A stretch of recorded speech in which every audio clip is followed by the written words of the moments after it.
Hello and welcome back to Ace Attorney Phoenix Wright Trilogy, where we will start a new case today. And hopefully we'll get to the intro cutscene that I kinda Alt F forward at the after last stream. So yeah, finished with game 1. Going to guess this is the start of game 2.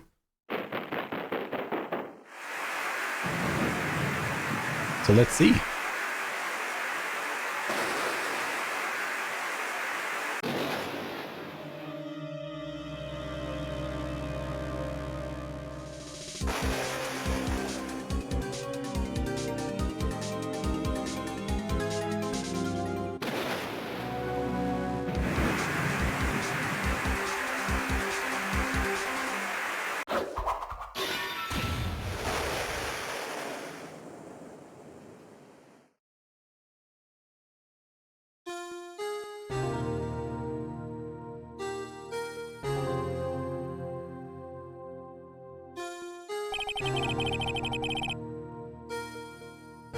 It's been 2 months since Maya left the office. 2 months without a single trial. I've had offers, but none I took. That is, until the day that girl showed up. February 22nd, 10:02 AM, Wright & Co. Law Offices. Why do I come here to the office every day? It's not like I want to work. There you are, finally! Where have you been? My sister's trial is tomorrow. Who are you? It doesn't matter who I am, it only matters who you are. The famous defense attorney, Mia Fey. Oh, you're not Mia Fey, are you? I'm sorry, but Miss Mia Fey no longer works here. So you are the coffee boy? I'm Phoenix Wright, a defense attorney. Right. Wait! You're the Phoenix Wright? The Phoenix Wright from the Edgeworth murder case? Yeah, that's correct. It wasn't Edgeworth who was the murderer, though. That's a relief then. You're better than nobody. I'm sorry, I'm afraid I'm not taking any cases right now. But you are Phoenix Wright, right? The undefeated defense attorney. Look, I'm not accepting any new cases. Sorry, but you'll have to try elsewhere. Please! I'm out of time. But please, you have to help. It's my sister.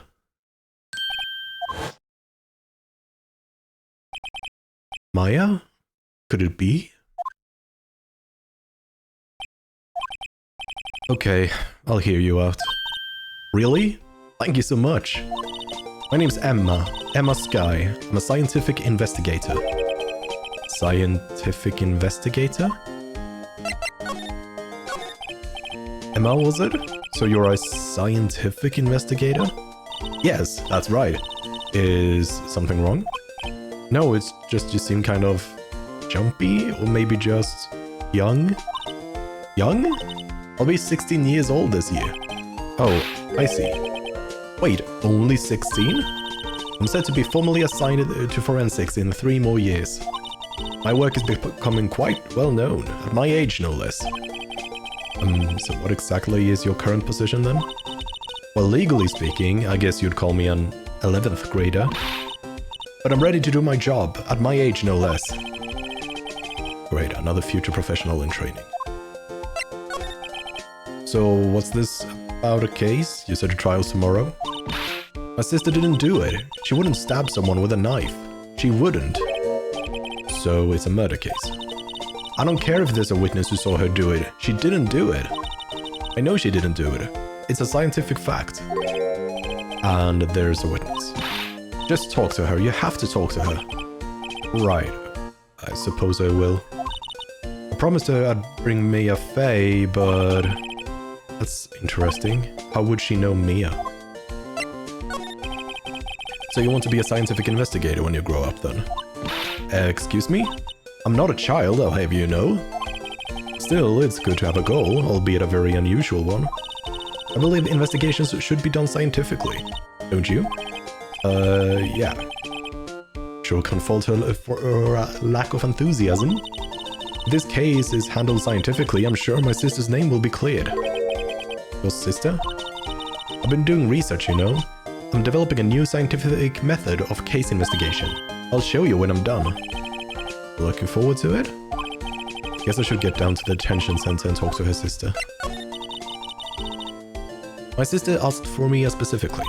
This Mia Fey person was a few years below her in school, so they went to the same school. She always told me to go to Mia if I ever needed a defense attorney. And, well, you need one. Incidentally, Mia is a woman. Now that you mention it, I guess it is more of a woman's name than a man's. Well, it's nice of you to help your sister out like this. You must be close. Well, actually, when she gets like she is now, I kind of hate her.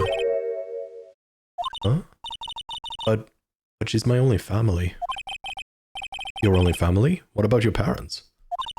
They died in a car accident when I was little. Oh, I'm sorry.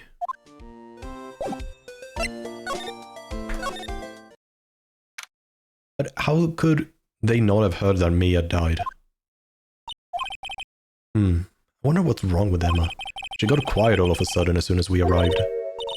Guard, I thought I told you I didn't want visitors. Sorry, ma'am, it's just your sister. No excuses. Or did you not want a race this year, Understood, ma'am. What was all that about? Hi, Lana. Funny. I seem to remember specifically telling you not to come here. Perhaps my memory is failing? Look, I didn't want to come here either, okay? But your trial's tomorrow and you still don't have a defense attorney. I'll be the one in court tomorrow. This has nothing to do with you, Emma. Isn't that right, Mr. Wright? Hey! How did you know me? Mia mentioned you. I've heard quite a bit. I'm sorry, what exactly is it that you do? My name is Lana Sky. I'm chief prosecutor for this district. You're a prosecutor? Two sisters, one a lawyer. Could this be a coincidence? Emma, Lana, I mean, they're just like me. Something wrong, Mr. Wright? There's something you should know from the start. Which is, the suspect in this case has confessed to the crime. Huh? Wait, but the suspect is me. I did it. Well, Mr. Wright? Well, why don't you begin by telling me exactly what happened? The crime took place yesterday, February 21st at 5:15 p.m. It's quite specific. It was in the witness's deposition. A witness clearly saw me committing the crime. That was a bit of bad luck, wasn't it? The crime took place in the underground parking lot at the prosecutor's office. The body was found in the trunk of my subordinate's car. The prosecutor's office, huh? Your subordinate's car trunk? Classy. I was arrested on the spot, caught red-handed, as it were. Well, that's just great. So, who was the victim? An investigator with the police department. I suppose the correct term is a detective. A detective? Death was due to a loss of blood. He was stabbed once in the stomach. By you? Death wasn't immediate, but the wound was fatal. I see. Allow me to repeat myself, Mr. Wright. The victim was a detective. You know what that means, don't you? Uh-oh. What, Mr. Wright, what does it mean? Well, it means the police department will consider it a matter of pride to have found me guilty. They will use any means at their disposal to do so. This case gets worse and worse with everything I learn. So you're the chief prosecutor? That is correct. I'm responsible for overseeing every trial handled by the prosecutors in this district. I'll make sure the prosecutors have what they need to do their job and manage every aspect. Those are my responsibilities in a nutshell. It's an awfully large nutshell. Still, I'm a little surprised. I would think you'd recognize this district's chief prosecutor, Mr. Wright. Huh? In fact, it seems impossible you wouldn't. Lana? What happened to your hand? Oh, this? I cut myself by accident, when I stabbed him, that is. Huh? I'm not very good at being a criminal, I suppose. How am I supposed to defend this? Time to change the subject. Wait, she was in the class ahead of Mia, wasn't she? You were in school with Mia, correct? A few years above her? Emma told you that too, didn't she? Well, why not? I did drag him all the way here from his office. Although it seems he has very little in common with Mia. Hey. She was in law school, I was in my 3rd year and she was auditing the class. She was different than the other students. Different? She was strong. She'd do anything to become a defense attorney. Anything. That was probably why she was attracted to me. Excuse me? Intellectually attracted. Lana was top of her class in school. What was the best there was? Oh. I'm doing pretty good in school too, by the way. It sounds a bit different when Emma says it. Well, Mr. Wright? Excuse me? As you can plainly see, I am admitting my guilt. I think it's safe to say there's no way you can take this case. None. But Lana...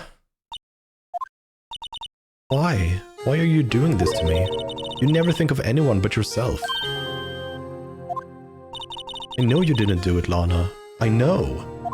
So how can you say you did? If I lose you, I'll be all alone. I hate you, Lana. Mr. Wright? Yes? I believe our discussion here is ended. The rest, I leave to you. You mean you're requesting my services as your defense? Don't lose any sleep over it. Your client has confessed, after all. The case is over. Right, I'll do what I can to get to the bottom of this. Lana has confessed to the crime, yes. But something doesn't fit. It's that look in Emma's eyes. There's something else going on here, and I'm going to find out what. I'm sorry, Mr. Wright. Huh? About what? My sister, she's not always like that, you know. I just never expected to be defending another prosecutor again. She's changed a lot. She used to be so gentle, always smiling. Everybody liked her. You see. Sorry, but I'm having trouble imagining that. What happened to her? I don't know for certain myself. I think maybe she... well, maybe not. Sounds like there's something there that defies a simple scientific explanation. Let's go check out this underground parking at the prosecutor's office, shall we? Okay.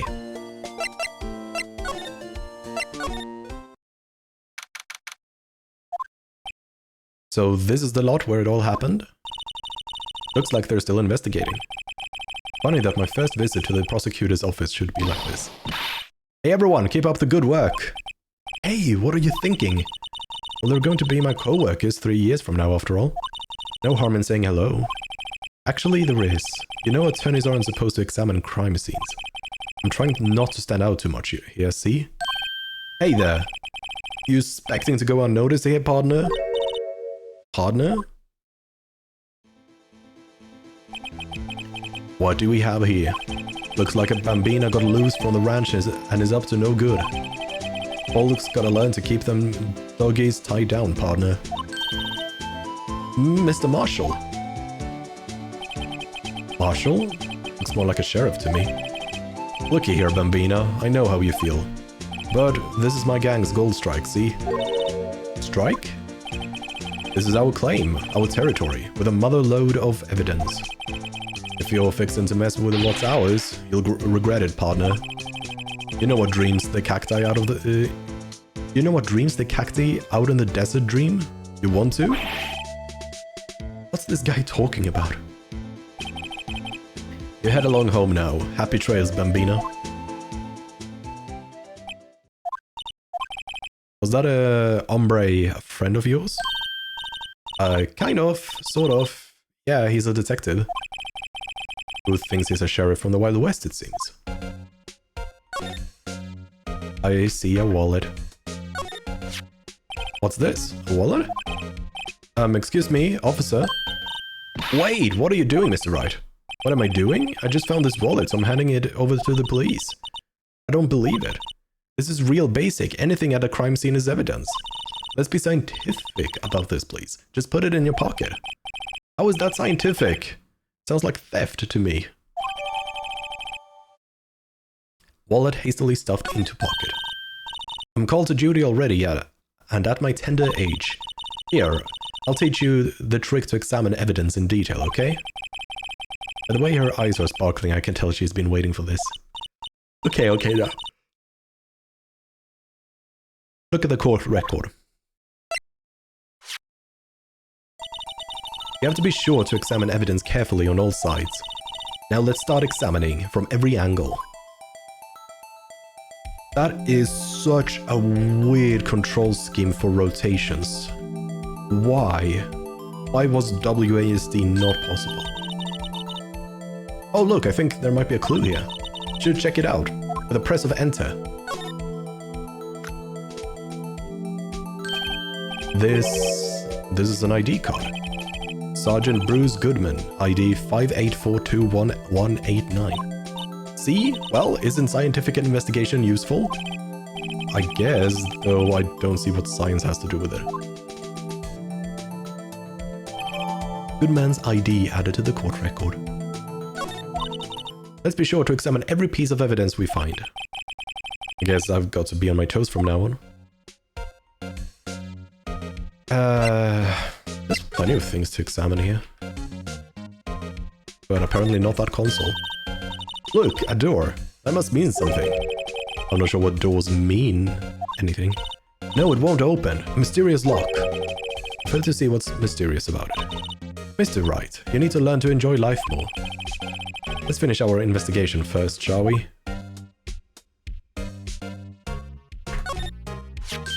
Here, a phone. Let's see if it works. Hey, don't touch stuff we don't need to be touching. I can't hear anything. My ears! No, my ears! Maybe it's due to barometric pressure. What is she babbling about? Hey, what did you just say? See, you can hear just fine. The phone's broken. I mean, that's an important detail. Aha! A ladder. That's a step ladder. What's the difference? In scientific terms, please. Scientific? Look at the basic nature of things, Mr. Wright. This all seems so horribly familiar somehow. Look, a stylish glass-walled room. Very nice. You could see the whole parking lot from there. It says security. Perhaps it's a cafe? Huh? Cafe security. Yeah, that must be it. Let's check it out later. I hate to break it to you, but I think that's probably just a security guard office. You know, I scored a 97 on my science test the other day. Too bad they don't have a test for common sense. This is where the cars leave the lot. The arrow on the ground makes it look more like an entrance. What are you talking about? It's plainly an exit. Well, maybe it's both. Kind of for dual purpose? Aha, the theory of relativity. What? I've got to write this down. Hey, Mr. Wright. Maybe you know, was Mr. Relativity German or was he British? Mr. Relativity? Are you sure that was his name? Pretty bad at scientific stuff. This wall is in our way. It's got a faucet for water. Wait, I know. This wall is merely a facade hiding the truth. This is no wall, but a water tank. Fail to see how it makes any difference either way.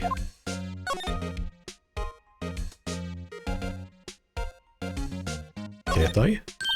Well, no time to waste. Let's go hunting for clues. I wonder what this is. Well, partner, looks like you got no intention of going home quietly. The sheriff. Like I said before, this here's our claim. You'd best be moseying along, unless you're fixing to bite the bullet. Yeah, scary. Could you just tell us one thing? Who owns that car? Well, the little filly's got a good nose on her. You want to know who rides that red Mustang with the body in her saddle, huh? Please. No problem, partner. About time for whittles anyway. Get yourself to the saloon up on the 12th floor of the prospector's office. Might just find you a cerveza, you like. Prospector's office? Where does this guy think he is? And when, for that matter? Note to self, look up Vittles, Saloon, and Cerveza. Maybe we should check out room 1202, the High Prosecutor's office. In any case, stay away from the car. You can look around here all you like, just keep your paws off our claim. Right. Great, maybe there are some clues around here, Mr. Wright. Let's check it out. Excuse me? Were you two all set? Us? What's this? She couldn't be. You're selling lunches? Here? This is a crime scene. Hello, half and half, was it? Oh, thanks. And you, sir? Yes? Some crunchy goodness coming at you? Thanks. Interesting way of doing business. This area is off limits to anyone without clearance, especially passers-by. Or are you officers? No, but you don't exactly look like the type to have clearance. Well, that's hardly a way to greet someone. Even if my days as the cough-up queen are over. Cough-up? You know, I'm feeling kind of full. Maybe I'll pass on lunch. I'm quite connected to this case, you see. The images are burned into my eyes, you might say. Yes, all the sordid secrets. Secrets? Dear me, you are a slow one, aren't you?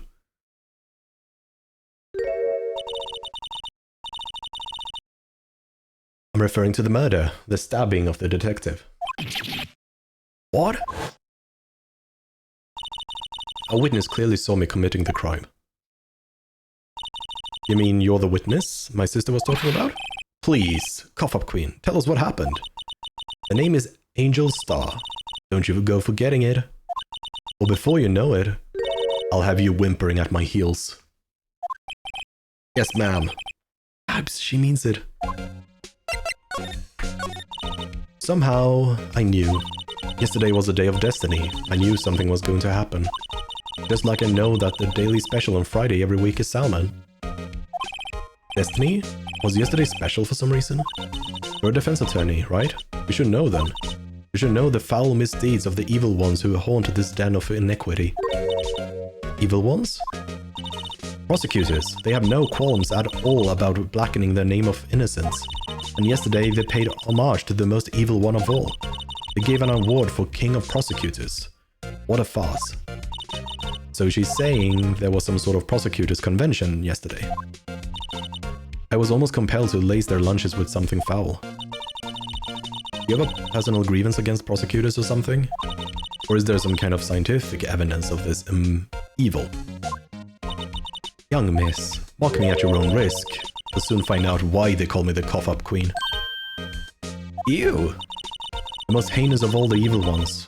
The one they awarded yesterday. It was in his car that they found the body.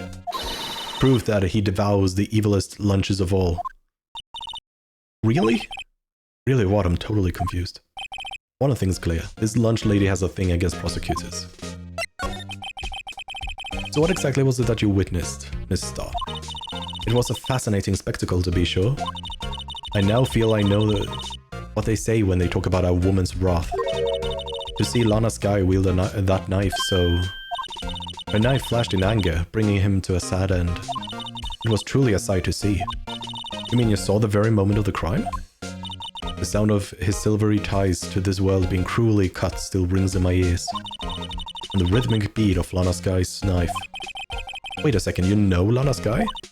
Of course, it's quite a feat becoming chief prosecutor. How many lunchboxes of sin did she pack to make that journey, I wonder? She always travels light. Now why would this pretty lady, lunch lady, know the chief prosecutor's name? Could we ask you a bit about yourself, Miss Starr? I come here every day to sell lunches. I import only the freshest and the best from the Far East. For some reason, the box lunches are a hit here.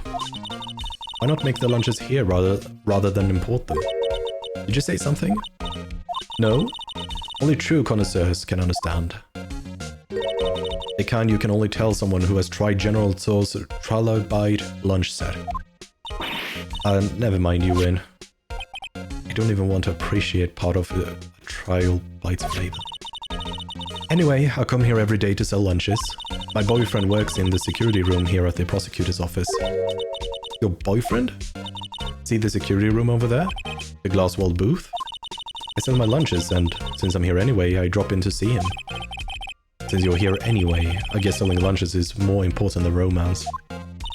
So, to scientifically analyze the data available so far, you, Mr. R, are a lunch vendor with an ulterior motive for coming here. Useful analysis? Odd. Did you have a bad experience with the prosecutor, Mr. R? I sense some hostility. Hostility? Huh, perhaps. Prosecutors are all alike, and the bigger they get, the worse they smell. Kind of like 10-day-old clams in the chowder. I wonder if Miss Star was involved in some sort of legal trouble in the past. That'd be a sure cause of food poisoning, scientifically speaking, of course. I mean, now you're talking, cough up, Queen. I thought she was just a lunch vendor, but now I'm not so sure. I mean... Oh, I can't go for the phone again. But I think I have nothing else there.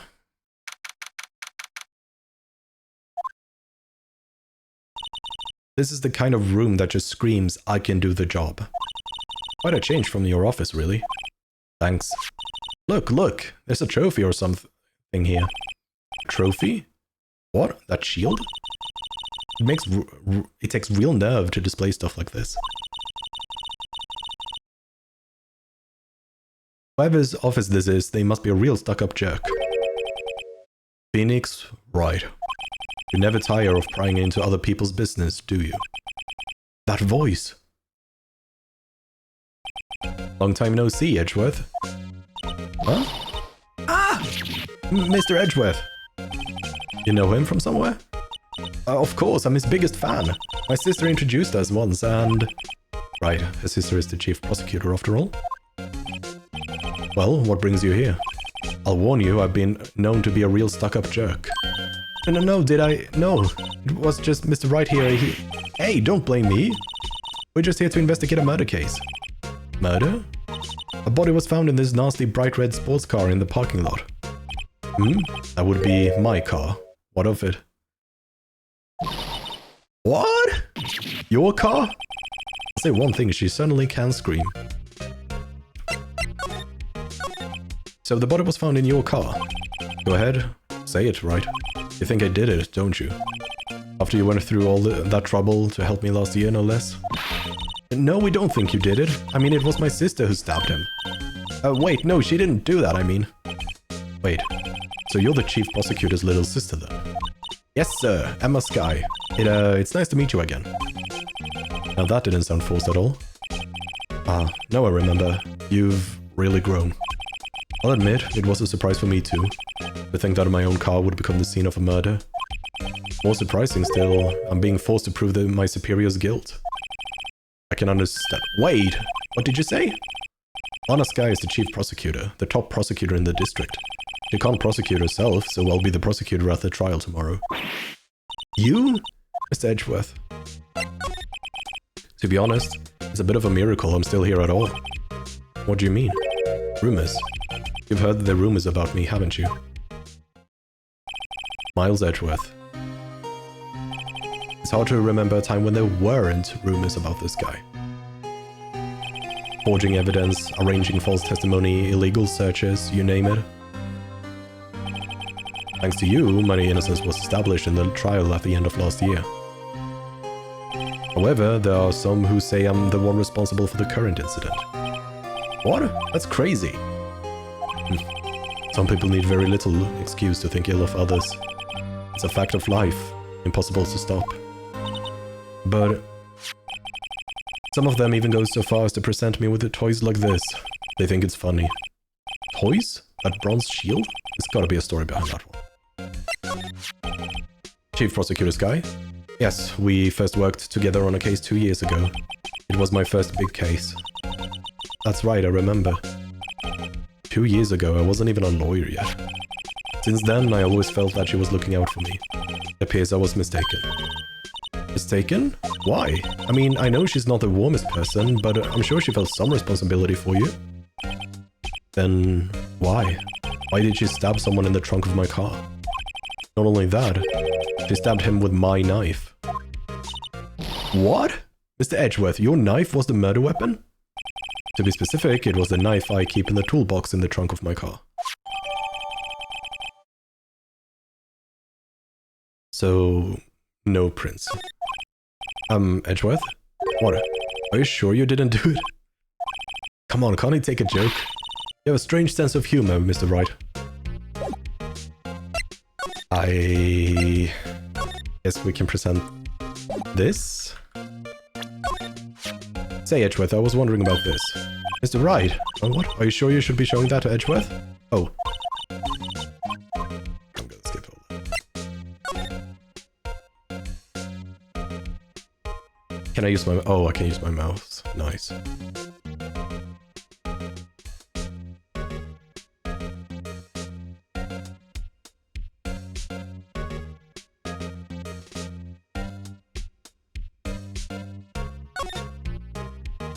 This must be the victim's blood, right? Either that or Edgeworth cut himself peeling an apple. What's Edgeworth doing with a knife like this anyway? Hey, maybe he spends his weekends roughing it in the wild. Edgeworth? In the wild? I think my fruit peeling theory is more likely. Are you kidding? I always pictured him as an outdoorsman. Now there's a scary thought. I don't think there's really a lot more to do there. So we can't talk, there's nothing really to present. I'm gonna skip that. Okay. I've talked to you. I guess I can examine. I've been wondering, what the heck is this? There's a big K on it. Huh? What's that? It's the King of Prosecutors trophy. King of Prosecutors? It's a great honor. They send that shield to the best prosecutor each year. What? So? So that K, that's... K stands for King? Yeah, you got a problem with that? I didn't design the thing. King of Prosecutors. Kind of like Employee of the Month, but only better. King of Prosecutors at the PD on the day of the murder. Okay, that's interesting.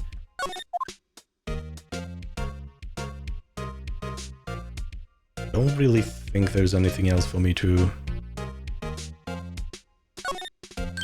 Whoa! These are all case files?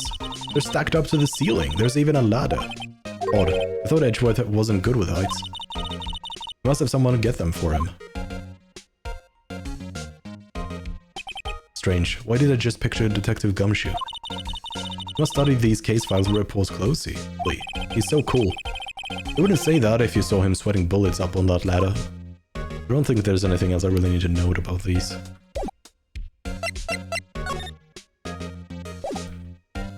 Hello, Greyonic. Welcome to the stream. Despite this being a normal time stream. So basically this says you were the best of the best last year. Huh? You can take that foolish grin elsewhere, right? I lost a day of work to receive that travesty. Huh? Why is that? I had to go to the police department to receive that broken shield. The police department? Thank you, Grey. I mean, it wasn't anything serious, it was just my throat. Police department? Yes, right next to the police station downtown. You've been there, haven't you? Where Detective Gumshoe works, yeah? I was wondering something about your shield. Why is it broken? What does it matter? I've got more important things to worry about. Oh, right. He doesn't seem to be too concerned about his reward. For better or for worse. Yesterday was a very busy day for the prosecutor's office. Maybe we should ask him more about yesterday?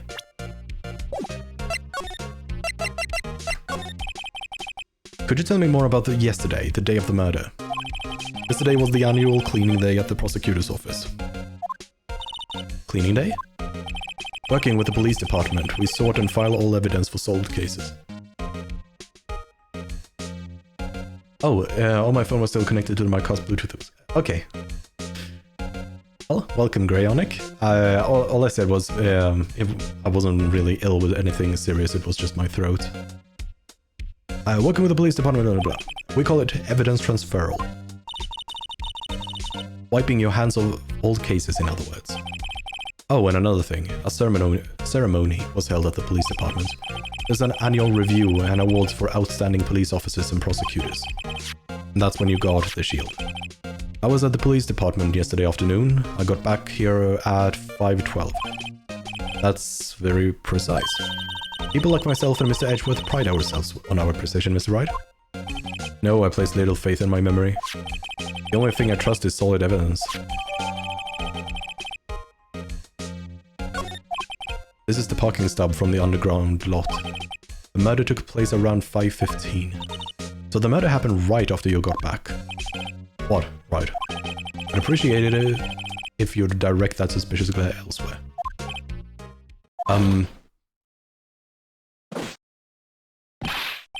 Excuse me, but is Mr. Edgeworth, anywhere on the premises? I'm Edgeworth. What is it? I'm here, sir, at the request of the chief, sir. I've got your report, sir. Report? What? Did you find new evidence in the case against Chief Prosecutor Sky? I don't like the way this conversation is going at all. Sky, sir? No, sir. No name of that kind, sir. Not on this report, sir. I think I just heard Edgeworth's lid blow. Mr. Edgeworth's lid isn't on very tight, is it? I made a clear request to the police department, did I not? I need to focus on the trial tomorrow, so don't bring me anything unrelated. Sir, but sir, I'm just following orders, sir. They told me to bring this to you. I wasn't aware of the particulars of your arrangement. Give me your name. Yes, sir. Meekins, sir. Officer Meekins. Right, Officer Meekins, take your report and leave. And good luck with that race next month. But sir, I didn't know. Poor guy. Looks like he was absent on the day they gave out brains and good luck. Right. Yes, sir. Caught me off guard. As you can see, I'm busy. You may leave now. Let's do what it says, Mr. Wright. The victim was a detective from the same department as that patrolman just now. Go down to the police department. You can ask more there. Thanks? He seems to have finally calmed down at least.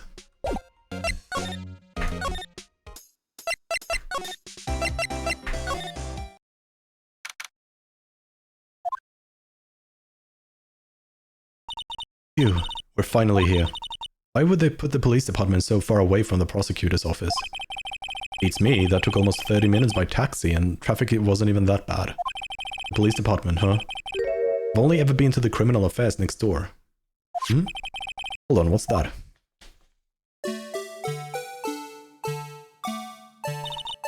Disturbing. Why does it undulate like that? Oh, wait, I know, this is the Blue Badger. They're trying to make him the police mascot. Wow, Mr. Wright, you sure know a lot about the police. Still, he does seem familiar somehow. Forget the Blue Badger. Who's that next to him? Someone appears to be dancing with the Blue Badger. Uh-oh, he noticed me. He sure is running over here fast.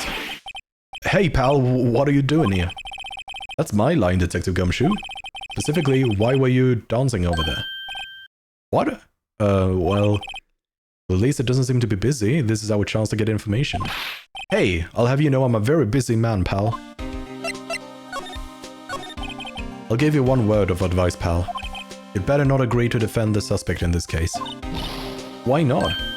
Huh? Well, it's just that the chief prosecutor has confessed to the crime. She says she summoned the detective to the prosecutor's office and she killed him. But what if she's not telling the truth? Yes, well, no. Come on, pal, there's plenty of evidence against her. But what if the evidence was faked? Hey, pal, can I speak to you for a second? Huh? Me?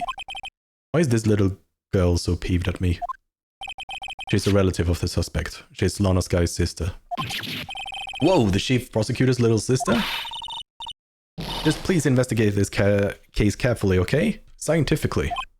Yes, sir. Oh, by the way, you might want to keep your voices down. You don't want to be overheard using words like faked. Huh?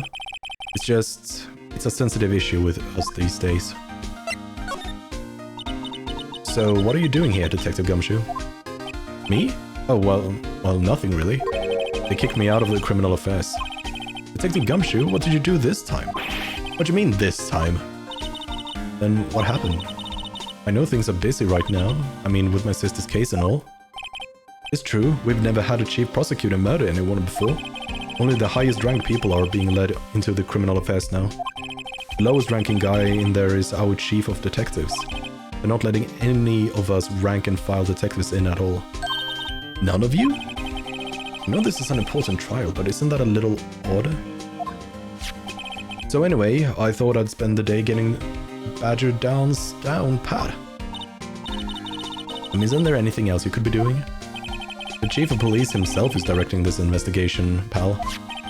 An officer marshal was assigned to the underground parking lot. Officer Marshall. Now that I think about it, Emma did seem to know that Marshall guy. A patrolman in charge of the crime scene. It's unheard of, pal.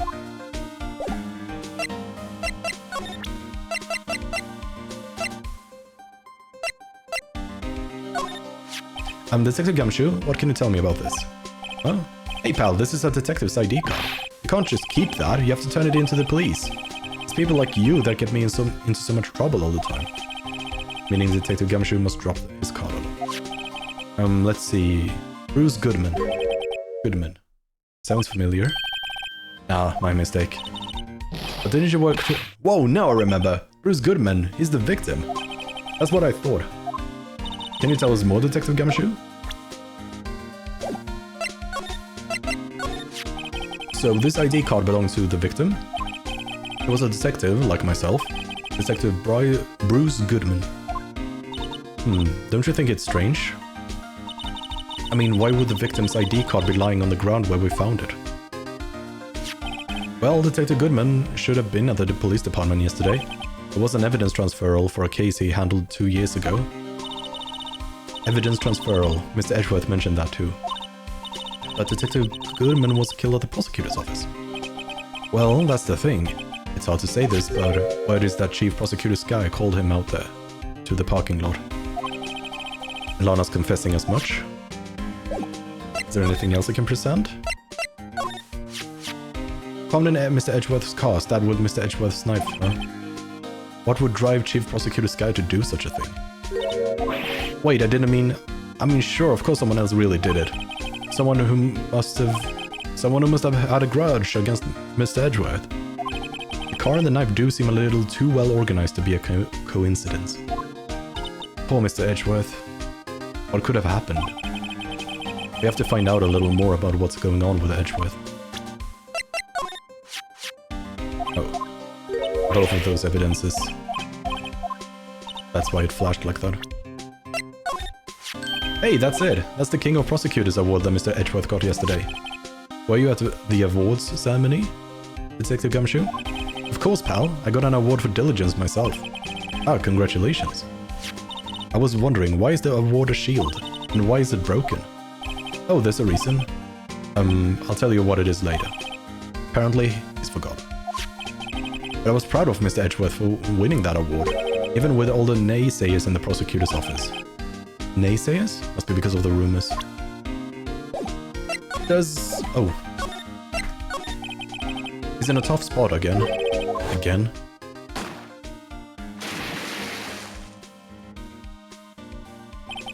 Well, it all started with the murder of that defense attorney Hammond. But Mr. Edgeworth was found innocent. Listen, pal. There have always been rumors about Mr. Edgeworth. Forging evidence, making deals with witnesses. Nothing outright, but there were always whispered rumors. Ever since he was accused of murder, no one's whispering, they're practically shouting. But there's no evidence against him. Well, Mr. Edgeworth has always had unusually strong ties to the department higher-ups. It's only natural that people would be suspicious. I had no idea it was under the gun. Anyway, this latest case has started a new rumor. People say the only reason he took the case is because he's aiming for the chief prosecutor position himself. What? But I know the truth, pal. Nobody wants to be the one who wants to prosecute the chief prosecutor. Mr. Edgeworth is biting the bullet on this one. He's doing this for all of us. True. So...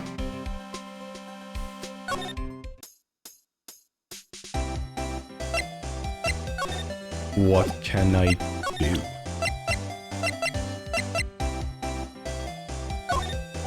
Could you take a look at this? Or she's just ignoring. Maybe she will react to the King of Prosecutors because she has a grudge against him. No.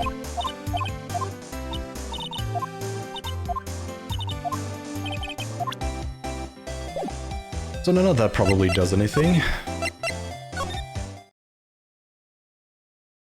Is there something here I have to examine? A work desk, it's quite tidy as one might expect, what a nice desk, blah blah blah. Wendy, I've heard that name somewhere before. And here, beside it, a giant steel samurai. Whoa, I want one. And there's something written on the bottom of his foot. Between a rock and a hard place. Wendy. Is the prosecutor in this office named Wendy? I don't think so.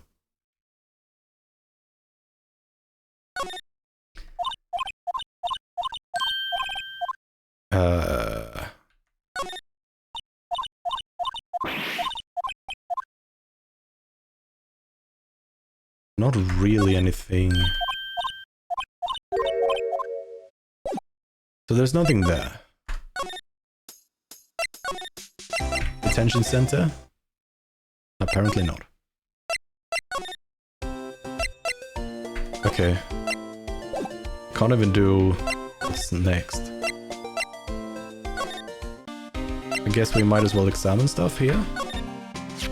I was wondering about that. What? The Dancing Blue Badger? It's my masterpiece. You made this, Detective Gumshoe? She threw together some designs and I just did my thing, pal. Nice work. It's battery powered, so it can go anywhere. There's no switch, so it just dances until the batteries die. Poor Blue Badger, fated to dance until he drops.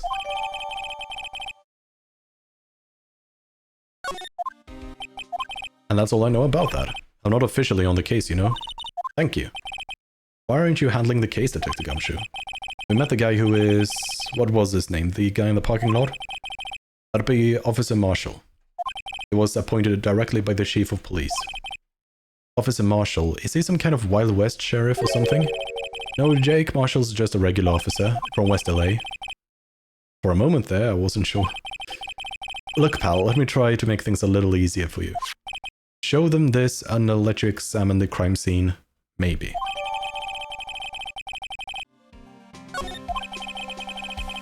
Be surprised if this gets us anywhere. Just act like you're supposed to be there and nobody will look at you twice, pal. I mean, I know what to do now. Looks like the investigation is still going. I have to be getting back to the shop. Sorry, it looks like I'll be stuck in this pit till the sun sleeps. I'll see you in my dreams tonight then, baby. Oh, still here? Ah, hello. Why the surprised looks? Didn't I mention? I got a boyfriend in criminal affairs too. What happened to the security guard? Hey, what's wrong, Bambina? You're looking like a doggy has lost its herd. Jake Marshall. Strange guy to put in charge of a crime scene. Would you mind reading this for me? What's this? I warn you, fan letters to me go right into the spittoon. It's a letter of introduction from Detective Gumshoe. May we investigate? Gumshoe? Ah, that old cow dog. You holding a birthday party or something? Huh? Look, where it should say letter of introduction, it says invitation. I think he just miswrote it. Wait, why am I getting all defensive here? No worries, this proves it's from Detective Gumshoe. Better than a blood test. Guess I'd better let you in then. Thank you, Officer Marshall. Oh, that's right, he's a patrolman, not a detective. Which reminds me... Hey, wait a second, isn't a crime scene supposed to be handled by a detective or higher? Well, folks, the clues are calling. Welcome to our gold strike. Be like the settlers, strike out for lands unknown. Manifest destiny. Let's have a hooty nanny. Note to self, police investigations are like settling land. Well, Mr. Wright, what you say? I say I won't be needing this anymore. Ah, that's not... Now we can examine the phone that they somehow missed. This looks like a cell phone. Scientific analysis would suggest this belonged to the victim. I can't think of anyone else it could belong to. What's so scientific about that? Should we check it out?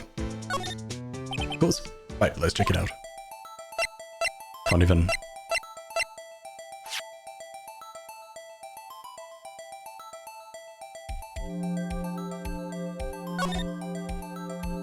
Man, what a boring strap. What's wrong with it? Everyone has different tastes, you know? Here, check out mine. It's a pink princess strap. These are hard to come by, you know? I see the series is as popular as ever with the kids. Okay, so how do I get it to open?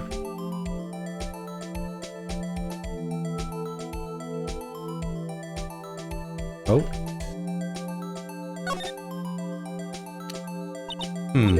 This phone's still on the redial screen. Redial? Mr. Wright, most phones keep a record of all the calls you have made and received. You just press the blue button to display the last number you called.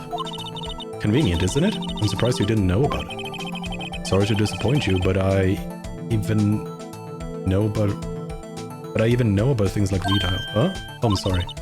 It's just you never know with people from your generation. Whatever, let's just check this phone out.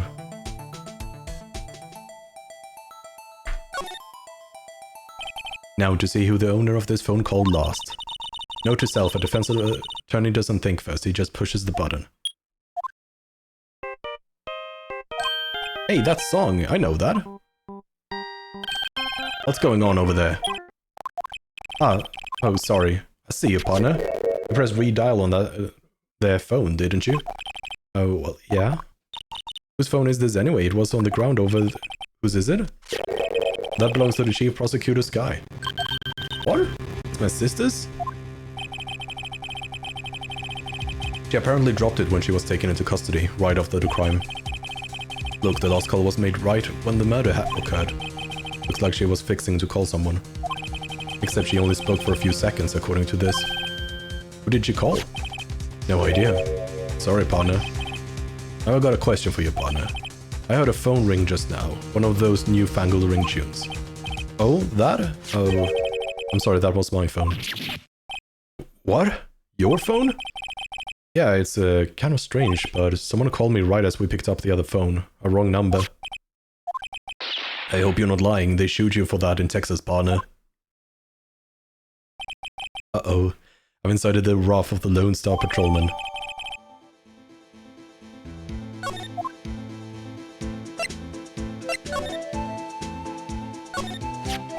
What's this? Looks like a note of some sort.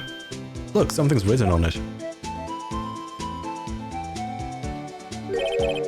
You're right. Let's see, 67S12/2. There's a name printed on the paper above, Goodman.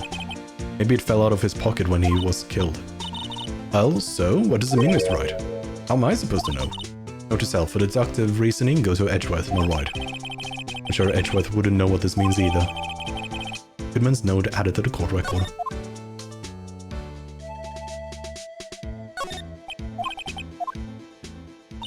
The crime took place in the underground parking lot at the prosecutor's office. The body was found in the trunk of my subordinate's car. Yeah, nothing new so far. Quite a luxury car, just screams I have money to burn. Yeah, prosecutors get the big bucks. E-block is through here, that's where visitors park. I can see the lunch lady car over there far in the distance. Hey, you're right, I like the cute design on the door. You can see a cartoon cow munching down on a juicy looking steak. Isn't that Dracula? Don't really think there's anything else. I mean, I guess it's happening in A block. This area is reserved for prosecutors. Defense attorneys are relegated B block. I dream of the day when I will be able to park my car here. I'll go over to the B block to buy my hamburgers from you, Mr. Wright. I'm not planning on giving my up job that soon.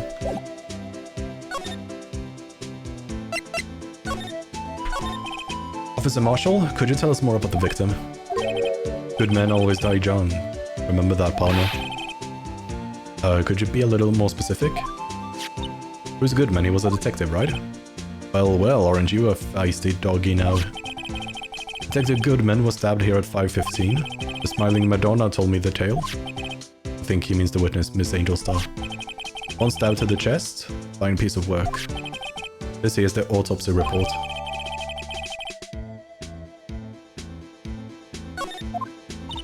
Was my sister involved with the victim in any way? Funny you should mention that, Bambina. Chief Prosecutor Sky and Detective Goodman had nothing in common at all. Nothing in common? They apparently worked together on a case a few years back, so there's no motive. Goodman wasn't a particularly gifted detective. That's one reason why he didn't do much work with the chief prosecutor. But my sister called the victim here on the day of the murder, right? Here to this parking lot? So it seems. Like calling an unknown man to a shootout at high noon. I don't mean any offense, but Officer Marshall, you're not a patrolman. You're a patrolman, right? Not a detective. You call me out? They shoot you for that in Texas. Huh? I was one of them fancy shoe detectives till 2 years ago, to tell you the truth. Oh, really? Now he tells me. But you're a patrolman now, so how can you be in charge of a crime scene? Nothing gets by you, does it, Bambina? So why are you in charge?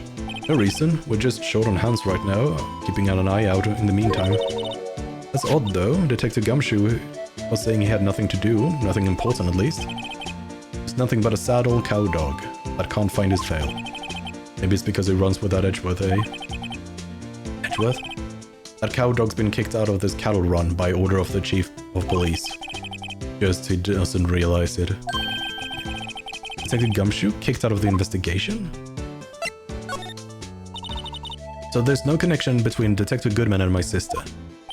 That's correct, but there's a goldmine of evidence against her. And the prospect tomorrow is none other than Edgeworth himself. I'm afraid your sister's fate is decided, Bambina. Many condolences. Officer Marshall. Yeah, Bambina? How can you say that? You and my sister, you were... Is there something between this cop and his sister that I don't know about? I apologize, Bambina. Something must have gotten to me. Maybe it's that dry wind that's blowing through the prospector's office. Dry wind or ill will, someone's up to something here, but who? Suspicions about Mr. Edgeworth have been flying around for nearly 2 years now. Forged evidence and arranging testimonies, you mean? He was unbeatable because he did whatever it took to win. Unbeatable, that is, until he met you. But rumors are just rumors, aren't they?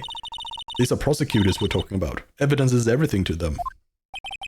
If you follow the rumors about Edgeworth to the source, you find one person. But they're off limits. Untouchable, you might say. One person? Who? Hate to say this, but it's your sister, Bambina, Chief Prospector Lana Sky. What? My sister? Edgeworth couldn't rustle all those cattle by himself. Some people load their guns with bullets. Some people load them with deals. What you're saying, Edgeworth was making deals to win trials? Where there's gunshots, there's bound to be bullets. That's what the old-timers say. There's a big old secret hidden around here somewhere. Everyone knows it. Is that why Detective Gumshoe was taken off the case? Did they target him because he was closest to Edgeworth? So, well, how are we doing, Mr. Wright? I guess we got some clues. We have an autopsy report, a note from the victim, and a cell phone. So you think we'll be okay? Well, the only thing still bothering me is that Lana is confessing to the crime. She says she did it. No problem. I can guarantee that she's not the criminal. Oh, by the way, Emma? Yes? You know that song your phone plays when it rings? What? It's the Seal Samurai theme song, isn't it? That popular TV show for kids? The phone that rang earlier wasn't mine. It was yours. At 5:18, just after the murder took place, your sister called you, didn't she, Emma? I'm sorry. Can you tell me what you talked about? She hung up right away. I see.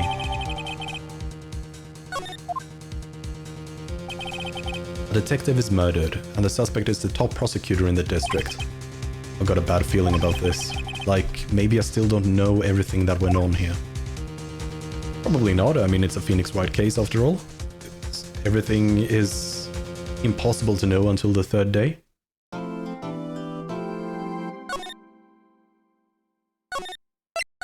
But man, an hour-long investigation day is a long time. How did the investigation go yesterday, Mr. Wright? Frankly, there are still a lot of grey areas. Or rather, the whole thing is a big one big grey area. Don't worry about me, no matter what the outcome. I'm ready to accept my fate. I believe in you, sis. Mr. Wright, let me offer you a word of advice. Yes? A defense attorney should never believe their client. The defendant is called to trial because they are suspected of wrongdoing. Never forget that. Sky, you remind me a lot of Mia. There is one decisive difference between you and her. And that is, you're not a defense attorney. I believe it's almost time for the trial. Good luck, Mr. Wright. My first trial without a Fae helping me. No one's going to bail me out this time. I'll be alone in there, so I have to discover the truth all by myself. Let's do it, Mr. Wright. I'll be with you the whole way.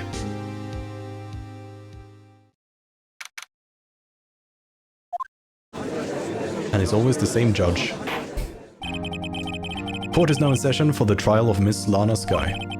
The defense is ready, Your Honor. The prosecution has been ready for a while, Your Honor. Edgeworth. It's been 2 months, but I haven't been in a courtroom since his trial. I hope that personal feelings will not be a part of the proceedings today, Mr. Wright. I will choose the path I think is right, regardless of what those around me might say. The judgment to be made here is in our hands, not those of anyone else. Very well, Mr. Edgeworth, your opening statement, please. Chief Prosecutor Lana Sky has committed an unpardonable crime. Not only this, but she was rash enough to commit it in the prosecutor's office plot.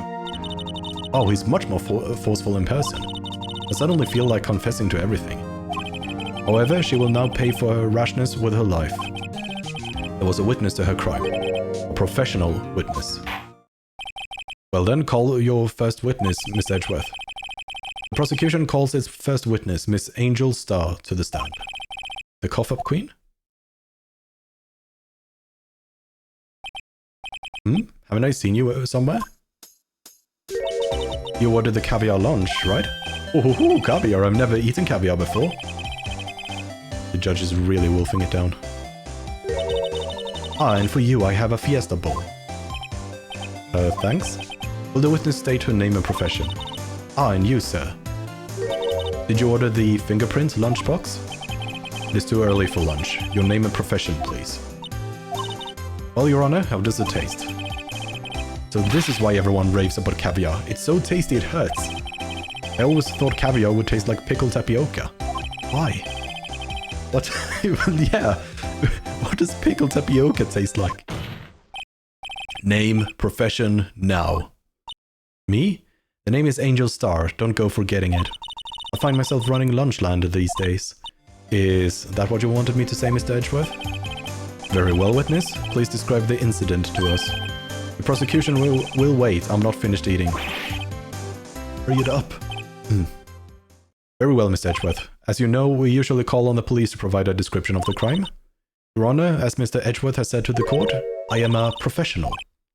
Huh? What exactly does that mean? Until 2 years ago, Miss Angel Star was a special investigator with the police. She was a first-rate homicide detective. What? Miss Star was a detective? Ah! I know who you are. Cough up? Cough up Queen Angel Star, Your Honor. Long time no see. Very well, you may continue with the description, Miss Star. Just who is this lady? I might have the court's attention over here. There's something very suspicious with everything. The parking lot at the prosecutor's office is divided into 2 blocks. A block is for the prosecutor's office personnel. And B block is for visitors and clients. A chain divider separates the 2 blocks. I suppose that's to keep visitors from taking up prosecutor spaces, yes? The crime took place by a car in the back of A block, in the car's trunk. The killer stabbed the victim with this knife and went to drive the body out. Unfortunately for her, there was a witness, and an arrest was made on the spot. And who was this valiant witness? Why, it was me, Your Honor. Witness, did you see the very moment of the crime? Of course, Your Honor.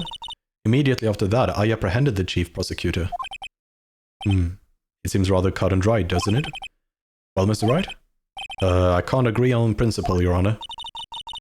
It seems that some poor losers are unwilling to accept the truth, Your Honor. Shall I proceed to crush what little hope they have remaining? If you can, then give them your worst, mister. Wait, are they talking about me?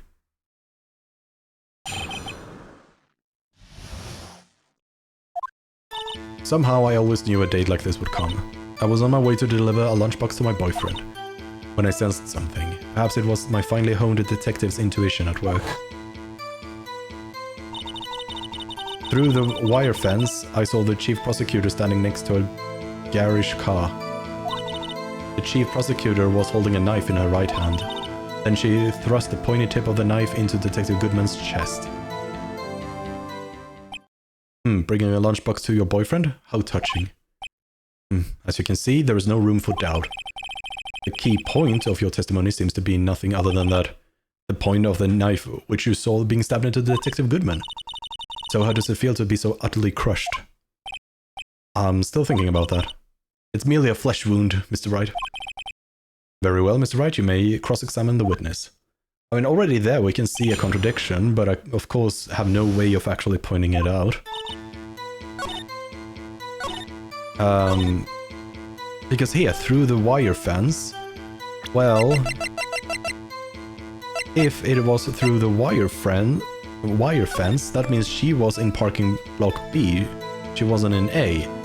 So if that is the case, how did she immediately get through the fence in order to arrest? You can't do that. My garish car, you mean? Mr. Edgeworth's car, yes? Mr. Edgeworth's? Incidentally, the knife which the victim was stabbed was also Mr. Edgeworth's, wasn't it? Indeed it was. What an odd case this is. And the person you saw, you are sure it was the defendant? I saw her from no further than 30 feet away. I'm certain it was her. If she's telling the truth, we're doomed. Let's just do what we can. Even if we don't have any proof, we can always nitpick. We're dealing with Edgeworth here. I need something more substantial than that. Can you tell us what the suspect was doing when you saw her? I'm gonna guess I might as well press on it. Tell me more about this knife that the suspect was carrying. Well, I'd say the blade was about 4 inches long. Is that right, Mr. Edgeworth? It is your knife after all? Yes, that's...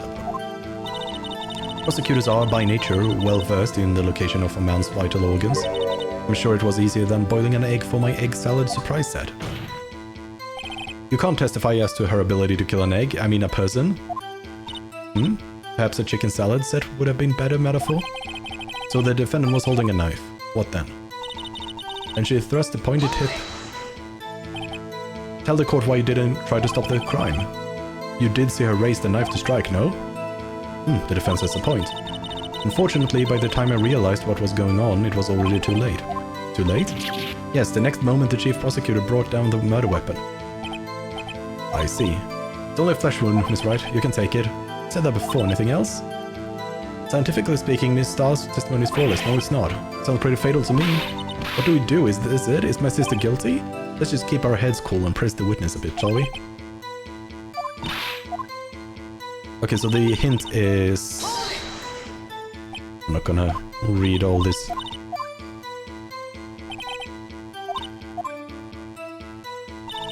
Crap. Oh, maybe it's not just crap. I felt that I had found my dream job when I came in an investigator, and if I hadn't been laid off by those prosecutors over there, I'd still be one. Laid off? She was fired. To me, prosecutors are nothing more than worms. That said, I am a pro, as you know. My testimony is unbiased and flawless. Very well, you may continue. This boyfriend, he's the detective. Not that boyfriend, the security guard. That boyfriend? You have several? Yes, this boyfriend, that boyfriend, the other boyfriend. Care to join? The yet another boyfriend position is still open for applicants.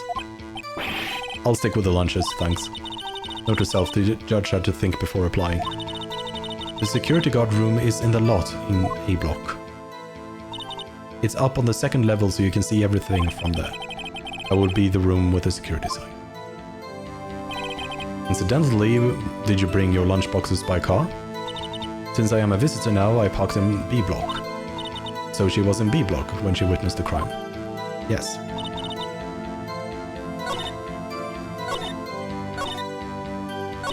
So she's not talking here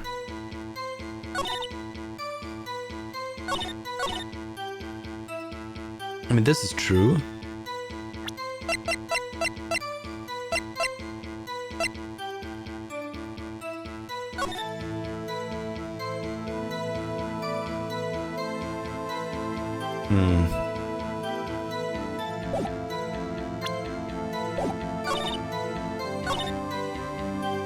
And so she doesn't mention multiple stabs, she doesn't mention anything contradicting, or what she was talking about earlier was contradicting that she apprehended.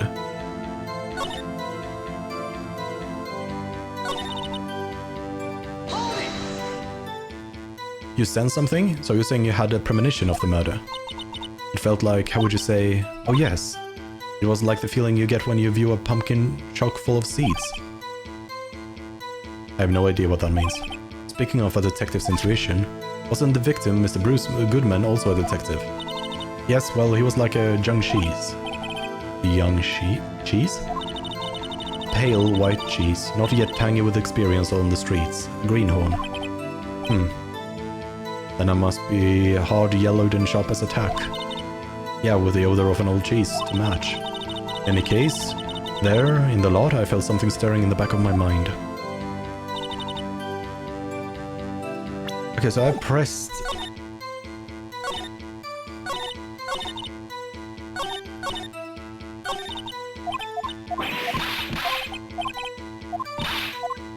So they say we should press. But I pressed on all of them and I can never present evidence. So there is something I need to present.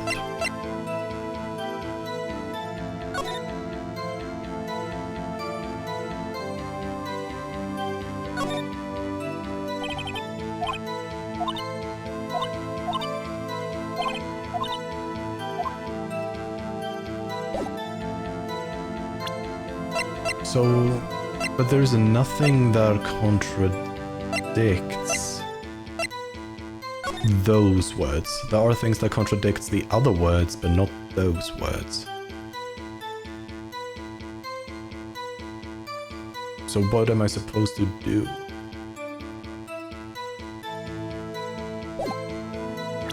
Oh, I can slide? And does undo it.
I mean, we have no...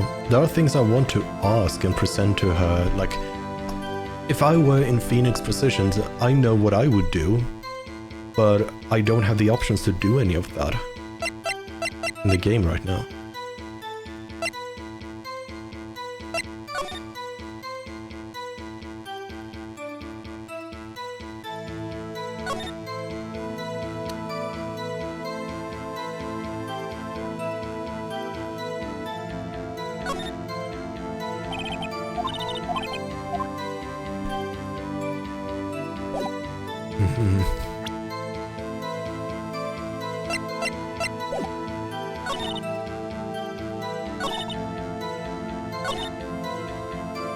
I mean, I guess the closest thing I can think of is the fact that this was in the car. She was holding the knife in her right hand. That must mean she broke into the car. But she doesn't...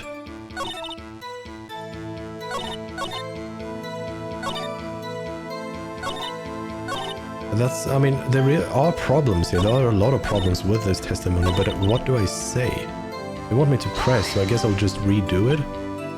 How did you know? I respect the prosecutor's basically... Blah, blah, blah.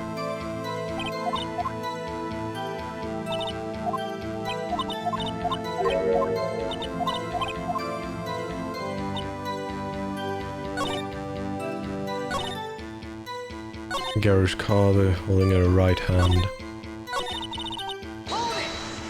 I mean, I'm just gonna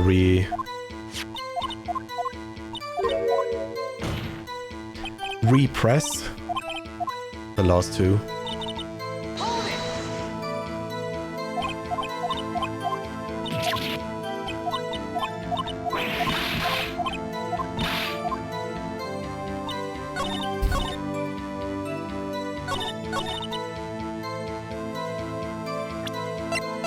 So is this the point where I present this?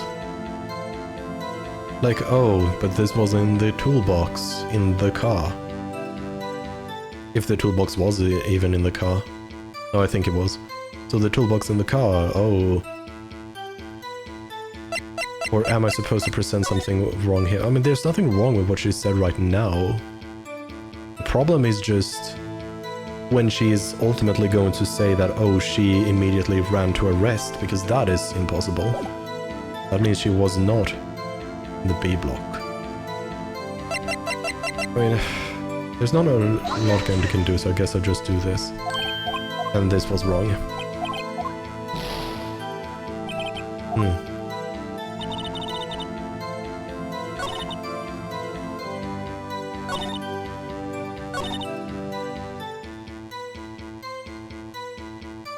Because they wanted me to press, is the fact that this one gives me a long text box, does that tell me that is supposed to be something?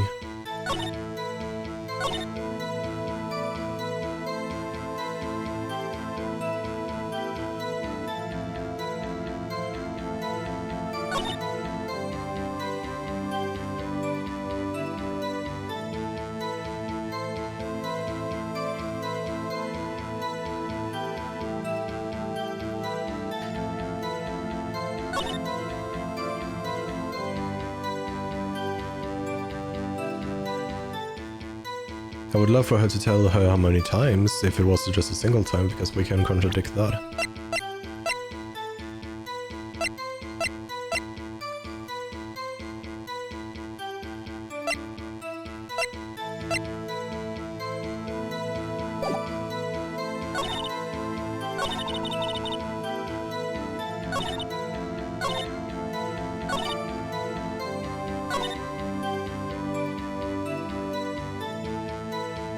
Because we're supposed to use the B block as a visitor, that makes sense.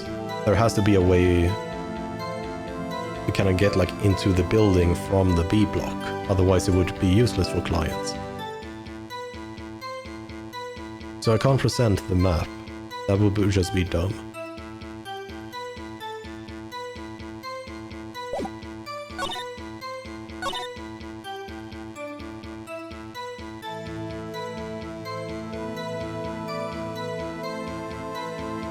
I mean, this is not impossible, right? No, yeah, it's fully possible to see the prosecutor standing next to Edgeworth's car.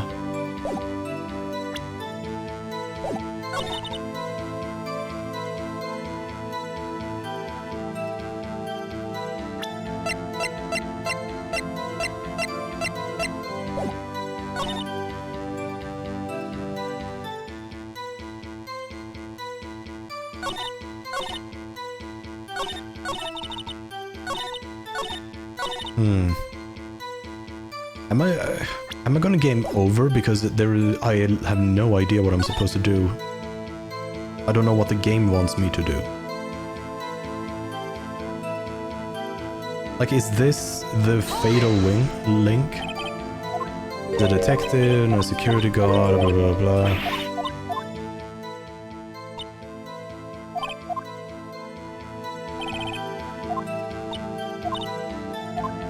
So she was in B block, and that makes sense.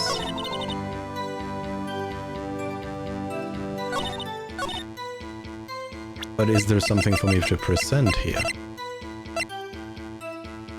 I don't think there is.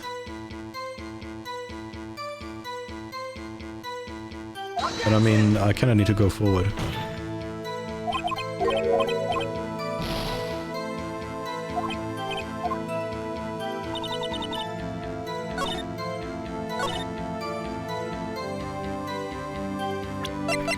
I mean, is this when I was supposed to present the map? No, the music never stopped playing.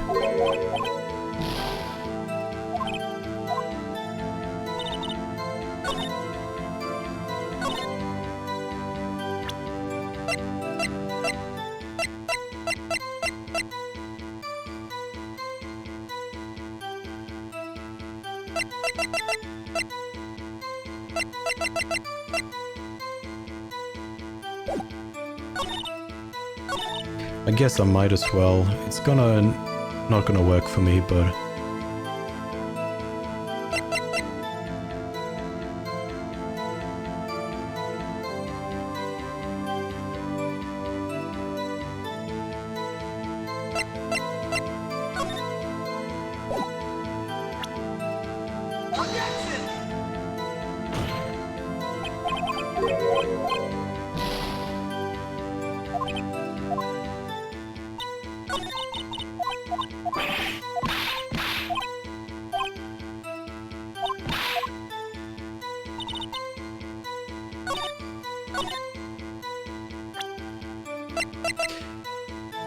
This is the frustrating part of the game. When you see the contradictions, you know what to like how you should do it, but you don't know how the game wants you to do this.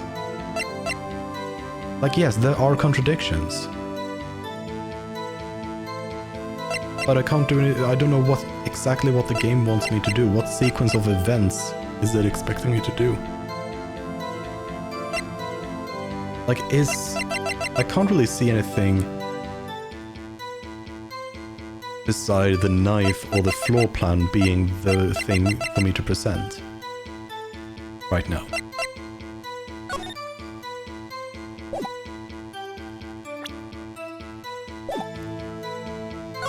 So this doesn't make sense, or I presented the map to that already. That doesn't make sense to present anything. I think I presented the knife to that. I don't know if I remember if I presented the parking lot. I believe I presented the map, but I might as well lose. Hello, Man God. Thank you for the follow. Welcome to the stream.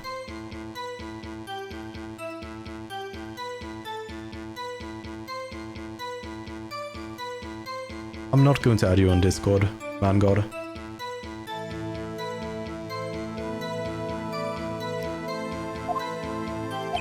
Okay, so that is game over, but what am I supposed to do different?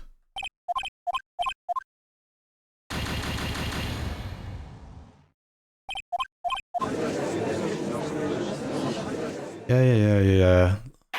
Let me redo it. That's very abrupt, just going to the main screen. But now I have to listen, just spam through all of this.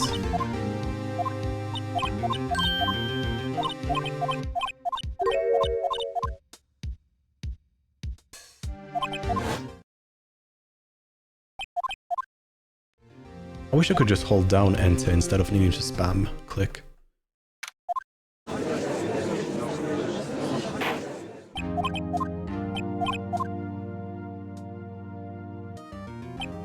It's such a long cutscene too.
I guess I'll start by pressing all on this in case there's like a particular trigger I need.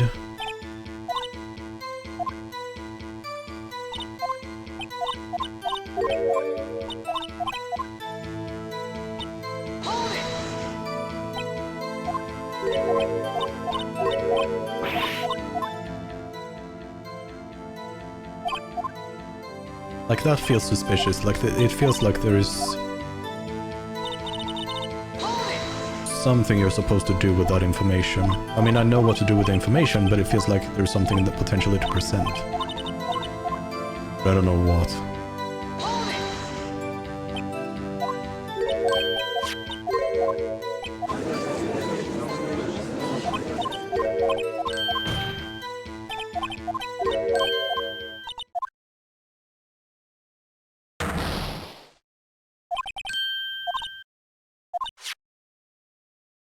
What? This is different. I don't know what I did different. A photograph, you took this? The moment I witnessed the crime, my reflexes took over and snap, I took a picture. In fact, one of my lunchboxes is rigged with a camera. I suppose that's more exciting than just hanging it around your neck. Witness, why am I only seeing this photograph just now? You think it shows you a prosecutor? Think again. My boyfriend works in the photography division of criminal affairs. Well, this is most certainly the defendant. Uh-oh, this is unmistakably Lana's guy. So, what was the defendant doing at the time?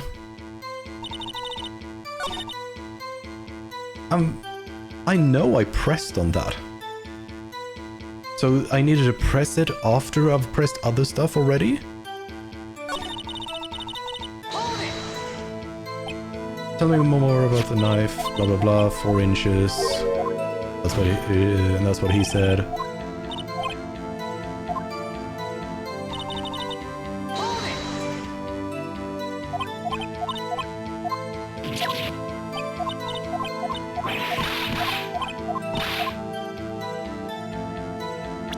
But now we have a new piece of evidence. So is there something with this? I mean, there's a bunch of things here. One, where is the victim? 2, where is the knife? Those are my first thoughts, at least.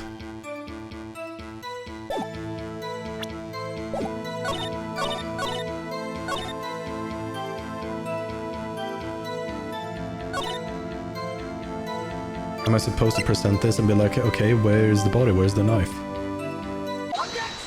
Okay, everything stopped. And you witnessed this? You saw Miss Guy stab the victim with a knife? As I've already said, yes. I swear it on my finest salmon swirl lunch. I'm sure that is a fine lunch. But isn't that odd? Look at this photograph. Every time I do it makes me laugh. This is the photograph you took at the very moment of the crime, is it not? Then why is Miss Guy not holding a knife? Mr. Edgeworth, your thoughts? Objection. That had to be the weakest objection ever, Edgeworth. Yet it was still stronger than your ever-feeble mind, Mr. Wright. What do you mean, Mr. Edgeworth?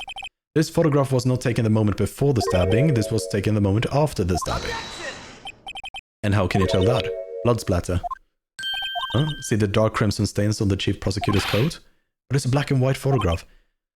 Yes, it's hard to tell, but this could be blood. Well, Mr. Wright, I see no problem here. No problem except you. Mr. Wright, are you going to just sit there and take that kind of abuse? You got a better idea?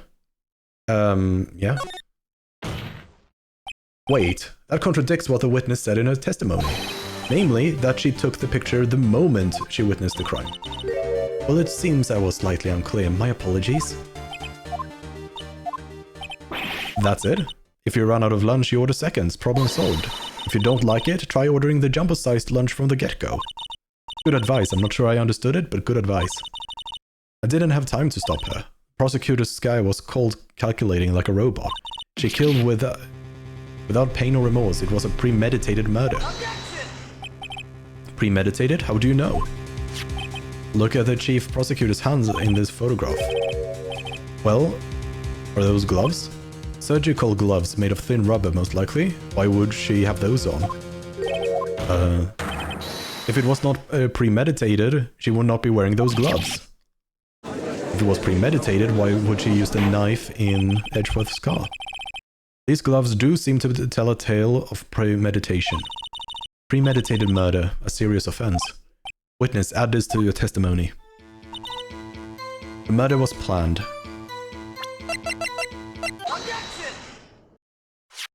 Witness, do you know what this is?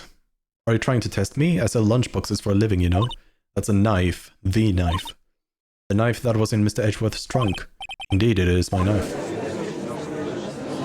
So with this case, the defense has a request. We ask that the witness provide an accurate testimony. What's that, rookie? In your testimony, you stated that Lana Skye planned this murder, and that's why she was wearing those special gloves. Seems like a natural conclusion to me. The gloves do indicate planning. However, why would she not also prepare the most important thing, the murder weapon? This knife just happened to be in the trunk of that car. Ladies and gentlemen, if you're going to plan a murder, don't forget the weapon.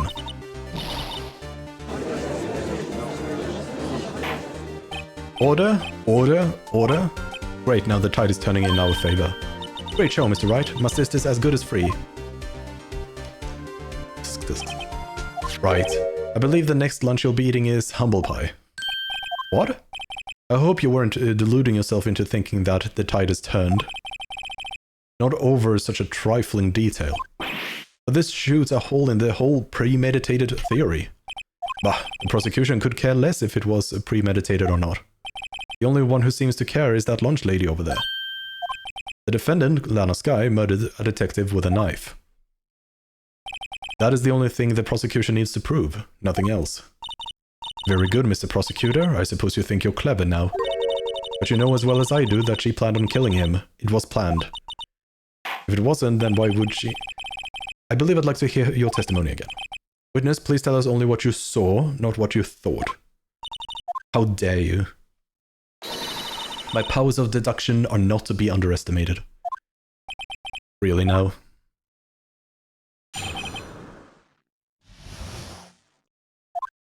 Lana Skye intended to murder Detective Goodman.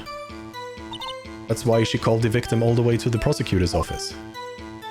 I'm sure the chief prosecutor had a grudge against the victim.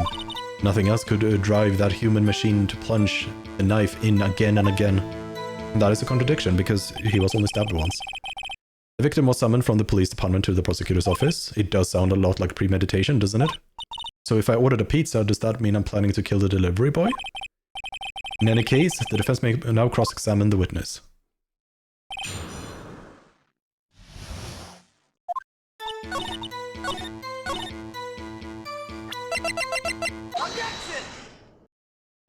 You say she stabbed him again and again, but you couldn't have witnessed that. Are you testing me? Then I'll test you. With my moss surprise. I'm afraid the moss is growing under our feet as we wait, mister. What do you mean? I shouldn't have to explain this, but take a look. The autopsy report states the death was due to a loss of blood from one stab wound. Aha, you're right. Good show, Mr. Edgeworth. What a hunk. He's my hero, really. What about my objection? No one noticed? Well, witness. You got the crime scene set, right? Oh, thanks. I always believed that no one could ever mistake ketchup for blood. But now I realize that such mistakes are possible. So you're saying that you mistake something for blood? When she lifted her knife, I thought I saw blood on her breast. Splattered blood from her victim. That's why I thought she must have stabbed him at least twice. Then tell us what you saw tell us what you saw that you thought was blood. Testify. A red muffler looked like blood to me. That's how ghastly the whole scene was. But did she even... She did not wear her red muffler. Miss Starr, I demand an explanation. The witness is clearly not suited for detective work. What? The suspect was not wearing a scarf or muffler of any kind when she stabbed the victim, and you proved it yourself with this photograph. Huh? But that can't be! Only a professional lunch lady could be so utterly clueless. Congratulations, perhaps you finally found your true calling in life. Harsh words, but good. In the end, Mr. Edgeworth prevails. What was my objection? Chopped liver? But it was there, a scarf. No, not that, but something red, really. Well now, where were we? The witness has given us an entertaining interlude, but back to business. What? Very well, witness, continue your testimony. You saw the crime and apprehended the suspect. Tell us about that. Very well. I do remember some things accurately, at least. Unfortunately, we couldn't shake the most important part of her testimony. The most important part? The part where your sister stabs the victim. This next testimony might just be the moment of truth.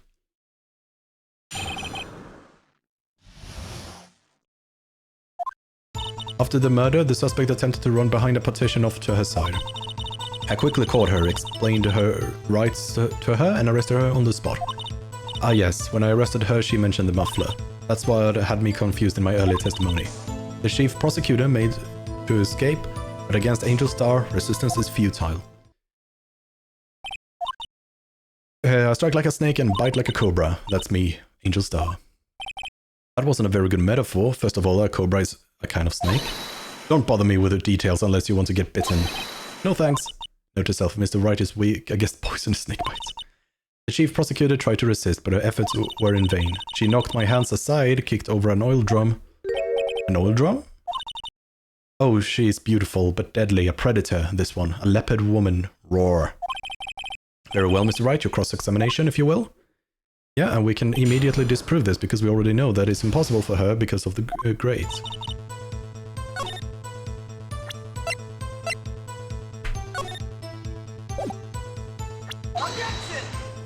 Why is this red? That is correct.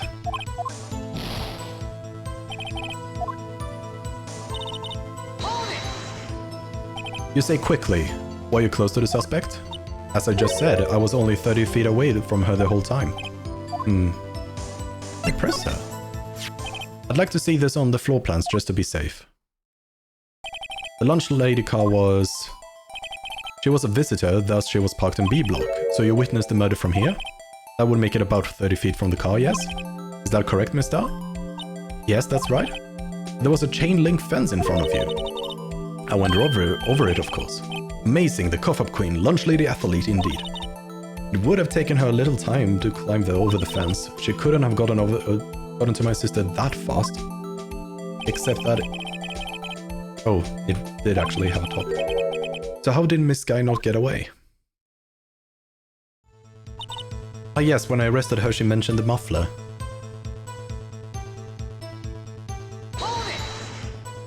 She mentioned the muffler? What exactly did she say? If I remembered exactly, I would have told you in my testimony. All I heard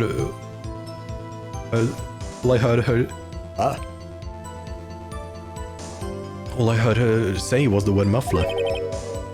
Just that one word? So what you heard wasn't the suspect talking to you, but to someone else? Yes, the chief prosecutor was talking on her phone. Phone? She can't mean...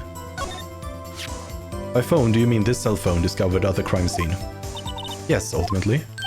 Ultimately? My memory...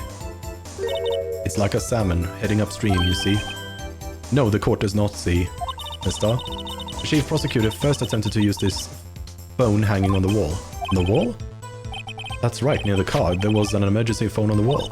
Apparently it was out of order. And so she used her cell phone? Indeed, the emergency phone was out of order that day. Good witnessing, witness. Good witnessing? Whatever happened to good testifying? You should of course add this to your testimony. The things I do to please this rookie defense attorney.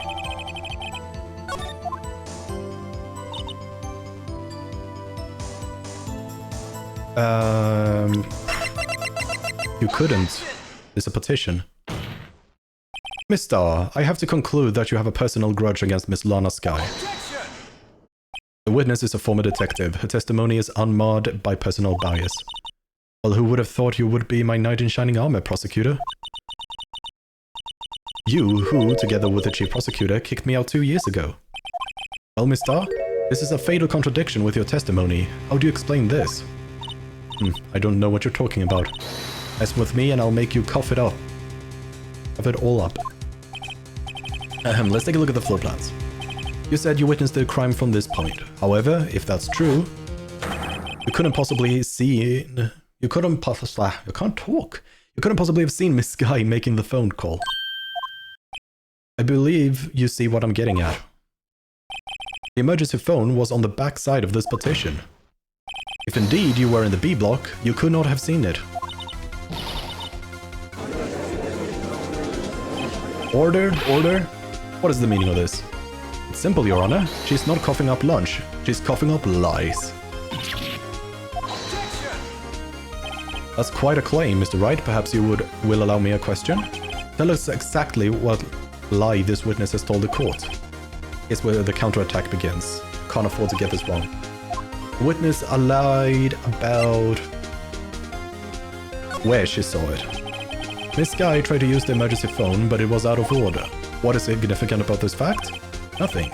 Therefore, it would be pointless for Miss Starr to lie about it. Pointless to lie, I see. Let's say the witness did actually see Miss Guy using the emergency phone.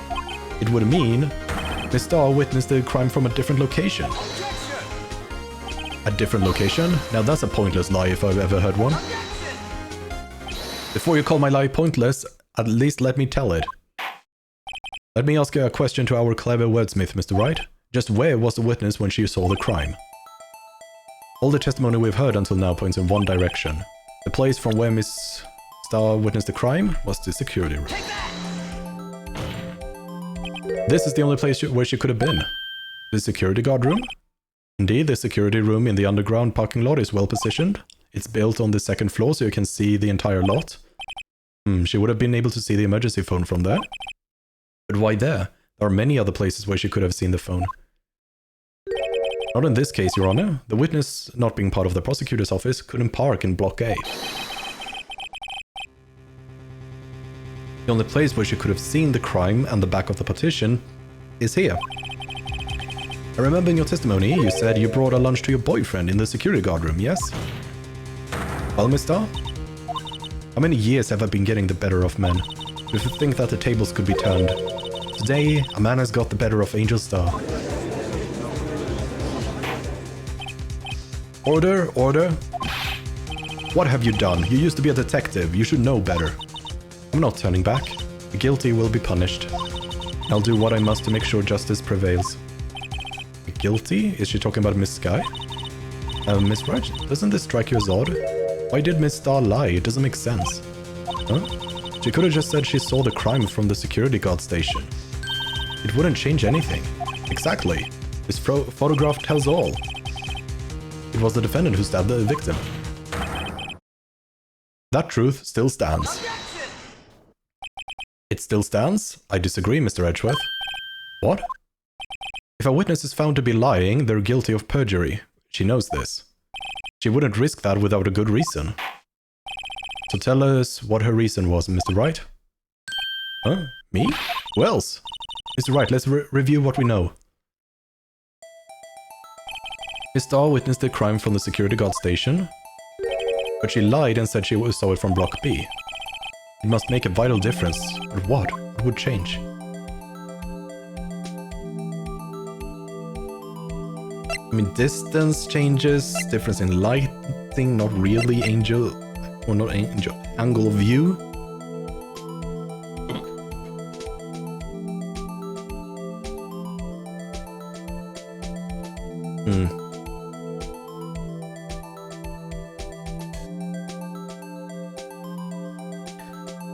I mean, angle of view is a pretty big difference. Why the angle at which she saw the crime occur would change? The angle? What do you mean?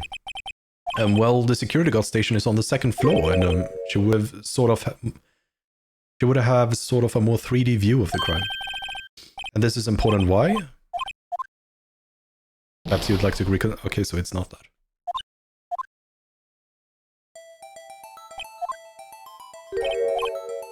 I guess it's the distance to the crime then.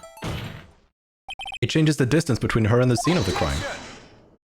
My condolences, Mr. Wright, but one look at the floor plans and it's quite clear. The distance between the scene of the crime and the guard station is 30 feet. I don't see how that would change what she could see. What she saw is not in question here. What matters is the time it would take her to reach the scene of the crime. Miss Starr, you witnessed the crime from the security guard station. Now, how long did it take you to go from there to the scene of the crime where you arrested Miss Guy? Well, witness? You... yes? You ordered the squid wheels, right? Quality of my lunches has gone from low to inedible. I was bringing a PB&J lunch with fresh boysenberry jam to my boyfriend. Boysenberry for the boyfriend. He wasn't in the station, so I waited. I witnessed the crime from the glass wall station. And before I knew that, what I was doing, I found myself running towards the scene of the crime. The door was locked, I couldn't open it.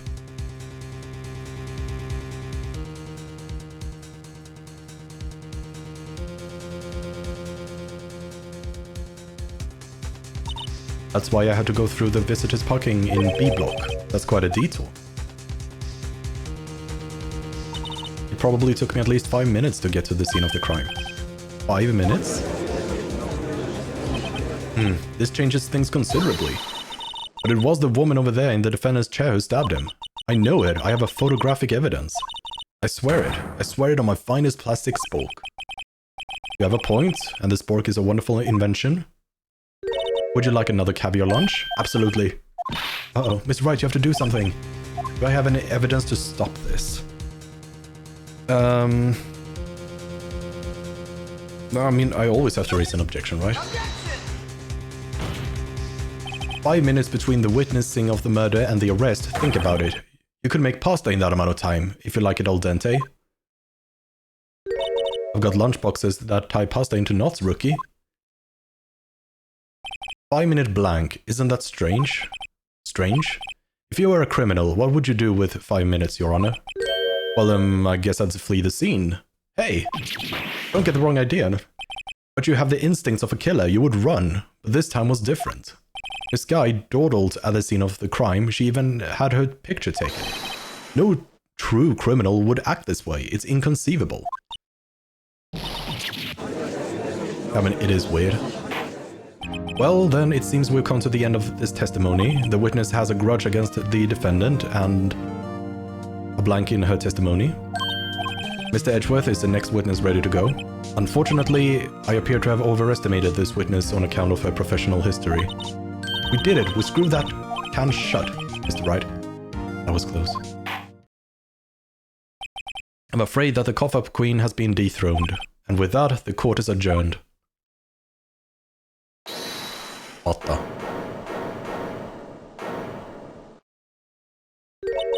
Mr. Edgeworth, you ordered the squid wheels, right? That's the one she tried to foist off to me. I prefer not to take the defense team's leftovers. Anything else to say? I might be able to save you. I have decisive evidence. What was that? Is this another one of her trick lunchboxes? My apologies, but we have no further questions to ask of you, Mr. Ah. Is this your jumbo lunchbox? Ooh, a triple-decker! Out of deference to the witness's determination, I'll allow one more testimony. Let's hear about this decisive evidence. Like the lunch lad motto says, you won't be disappointed. What she's going to pull out of a lunchbox this time.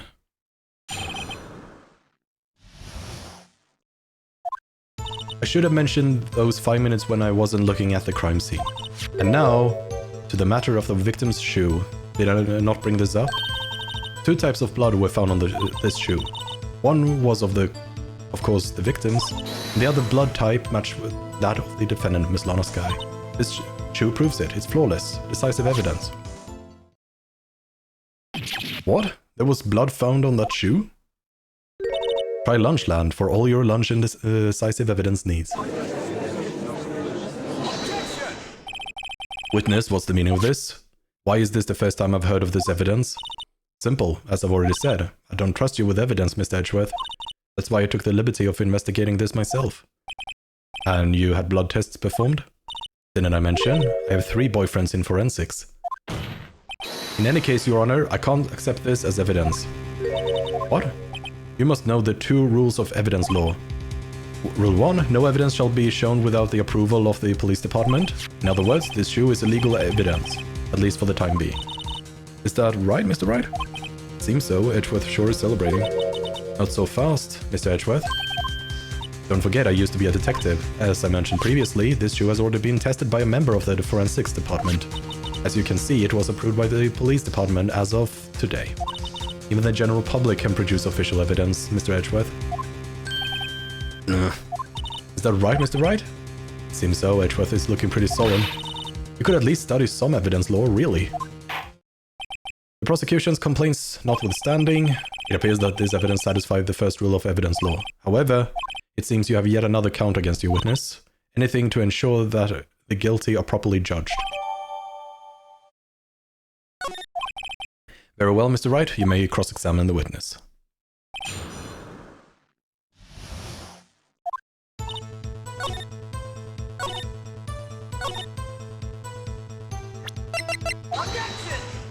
No?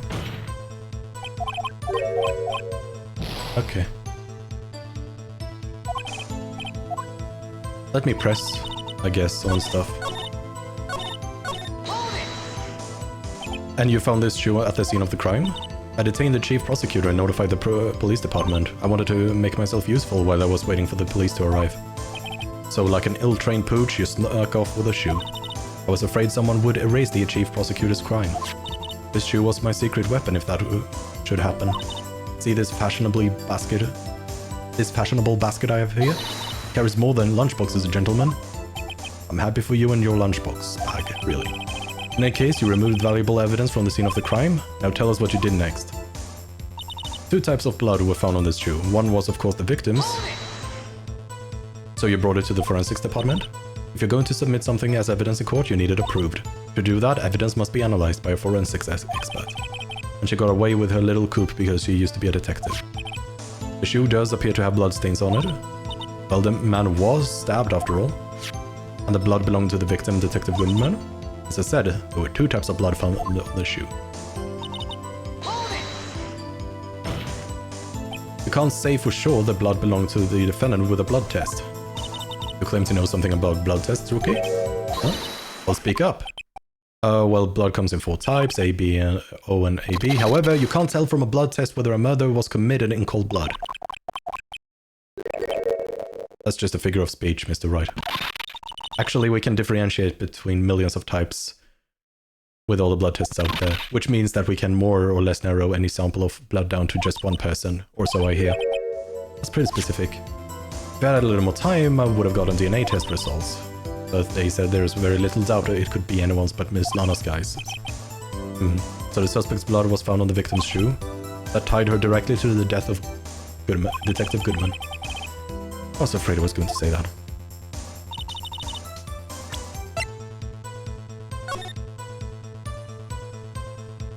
Let's see... This blood, it's my sister's, right?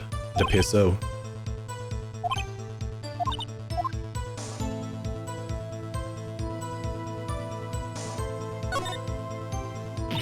Ah, there's blood here too. On the sole of the shoe? It's got to be the victim's. He must have stepped in a puddle of his own blood. All this blood, it's horrible. And this blood might be an important clue.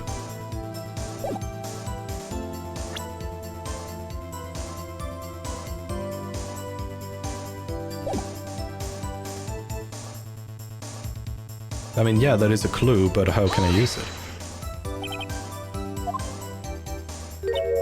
You ordered the peppered fish guts, right? Some like it home, Mr. Wright. Some like your client. She's enough hot water to make a whole vat of soup. Mr. Wright, do you or don't you have a problem with this shoe? Problem? This is critical. Is there a problem with the victim's shoe? Yeah. If I'm not imagining things, I'd say there is one critical problem with this evidence. A clear contradiction. That gleam in your eyes, you're still young, rookie. I'd give you a peppered fish guts now, but you couldn't take the heat, could you? Let's hear what Mr. Wright has to say. What is contradictory about the victim's shoe? Show us the problem with this evidence.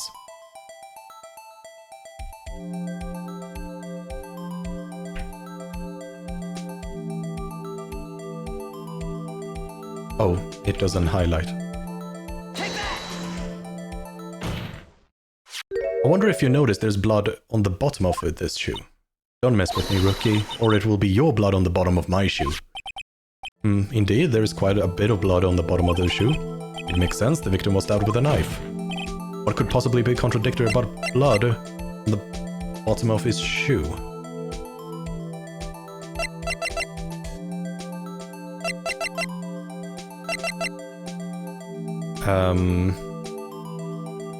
Oh, right, this is... Oh, it's the victim, yeah. I mean, he was...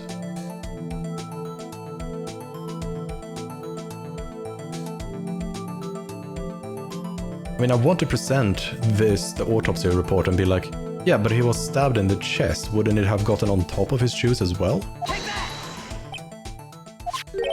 I'm guessing your shoe has blood on it too. You just shot yourself in the foot.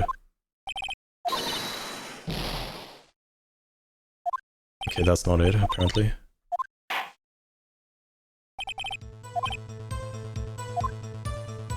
Okay, so...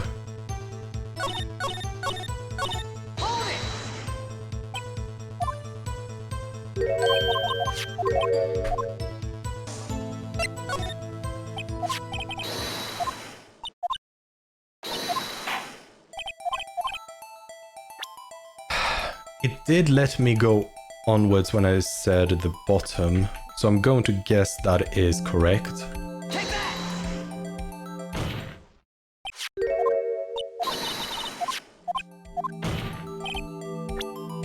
So there is something here that is contradictory to that.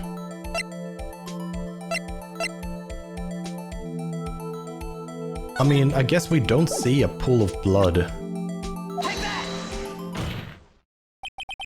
The problem lies in the footprint. The footprint? Note that the bottom of the victim's shoe is covered in blood. Then isn't it strange? Why weren't any bloody footprints found by the scene of the crime? Aha! As you can see, there were no traces of any such footprints at the scene of the crime. That contradicts your claim about this shoe. This picture only shows part of the floor, so there could only have been blood. It could have been bloody footprints. Then where are they, Mr. Edgeworth? Because we checked the scene and found nothing of the sort. Order, order, order. Well, witness. What? Great going, Mr. Wright. But it's true that the lack of a footprint is a contradiction. Then we have to ask why there wasn't a footprint. Oh, that's true. There has to be a reason why there wasn't a footprint. Think, Mr. Wright. Think. I don't know why it's not there. I'm just good at finding contradictions. What? I see. Now I get it. Get what? Our witness is more devious than I gave her credit for. We were hoodwinked to the very end. But she slipped. There is one vital hint to the truth in her testimony. What are you talking about? Think back to when she told us about apprehending the suspect. The chief prosecutor tried to resist, but her efforts were in vain. She knocked my hands aside, kicked over an oil drum. Oh, she's beautiful, but deadly. A predator, this one. A leopard woman. Roar. I thought that was a strange thing for the normally cool-headed chief to do. No kidding. Now, witness, allow me to ask a very simple question. This oil drum, was it empty? Oh, that, Unsure like your attitude, Mr. Edgeworth. Though apparently you're not the slowest conveyor belt in the lunchbox factory. Witness? Well, was the oil drum empty? The oil drum kicked over by the chief prosecutor was brimming with water. Water? What does that mean? Still don't get it, Mr. Wright? You want to know the reason she knocked it over? The real reason? Aha, you don't mean? Yes, the suspect knocked over the oil drum for one reason and one reason alone. To erase the bloodstains that would have become evidence against her.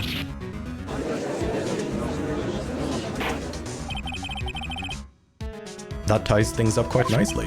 The bloodstains left on the victim's shoes tie her quite clearly to the murder. And after the deed was done, she knocked over the old drum to erase the telltale signs. Wait, that's a prosecutor's specialty, erasing evidence. That reminds me, Miss Guy's right hand was hurt. Didn't she say she'd cut herself when she stabbed him? So that's when my sister's blood got on the shoe? Well, I see no reason to prolong this trial.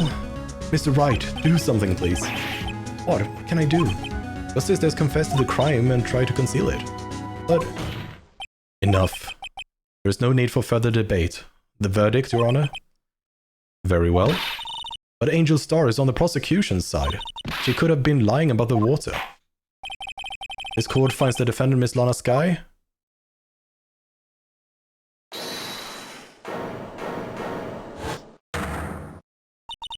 Little girl, what did you just say? Huh? Me? Did you just say that I, Angel Star, was on the prosecution's side? Well, yeah, you are. You're saying my sister hid evidence by erasing the bloody footprints. Well, I thought you had your fill, but here you are, demanding a second helping. Another lunchbox? A lunchbox called evidence. Wait, witness, don't tell me you have something else. The time for deliberations is past. Any further comments and you will be held in contempt of court. Your threats don't scare the cough-up queen. Look at this. Photograph? I had it just in case anyone had the gall to suggest that the white shoe didn't belong to the victim. I see no room for error in this evidence. Mr. Wright, wait. Look at the asphalt in this video. Hey, it's clearly wet. Erasing the last trace of doubt from the court's mind. Immediately after the murder, the crime scene was washed with water. I'm sorry, Mr. Wright. I guess I couldn't help it, after all. It's not your fault. I knew I couldn't win this case from the beginning. And it seems this is what your sister wanted anyway.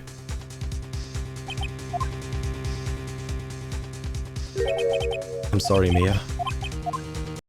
Right, wait or not, don't be so quick to throw in the towel. Get yourself up, off the asphalt, take another good look. Don't give up, not until the bitter end. This is the last piece of evidence. Very well. This time I'd like to declare a verdict for good. Objection! Your Honor, wait. What is it with you people? Can't I hand down my verdicts in peace anymore? Whatever it is, can it wait? No, it can't, and it will be too late. Look at this photograph, the last one submitted. This trial isn't over until we give each piece of evidence proper consideration. So, right? Are you saying there's a problem with this latest piece of evidence? Yeah. I'll think later. Yeah, there's a problem. Right or wrong, I got to go ahead with this. I suppose since we've come this far, we should give every claim a fair shake. Very well, Mr. Wright. Show the court the problem in this photograph.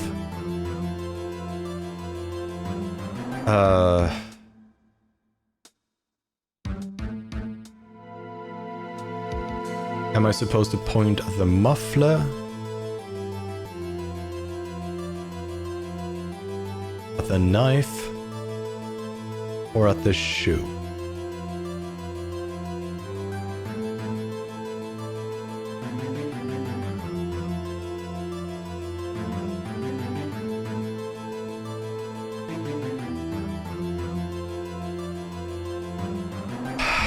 And I'm on my last life as well, and I don't want to replay this day.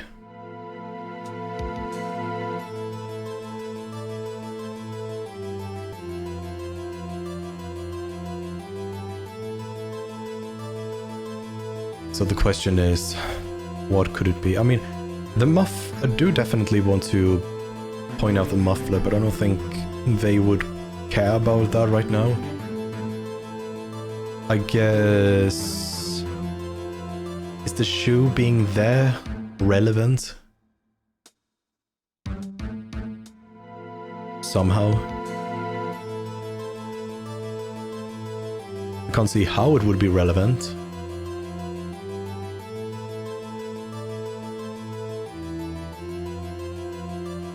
I mean, I guess you could maybe point out that... I mean, one thing you could point out is, oh, the victim's body is... in the trunk. The blood would have been there and thus not washed away by the water, and also that all makes it even more confusing why there is blood on the shoe.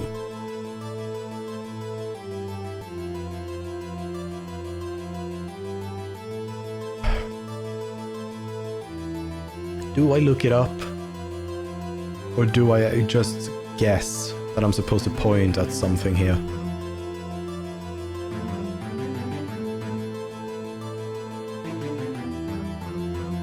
I guess pointing at the muffler won't do anything. So the question is, do I point at the knife or do I point at the shoe?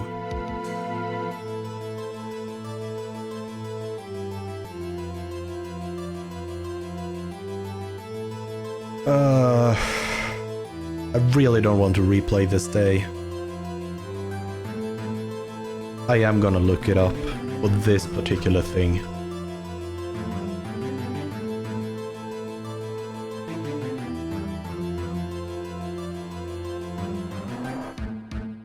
If it wasn't for the fact that I'm 2 hours into the stream, then I wouldn't be doing this. At 2 hours and if I wasn't on.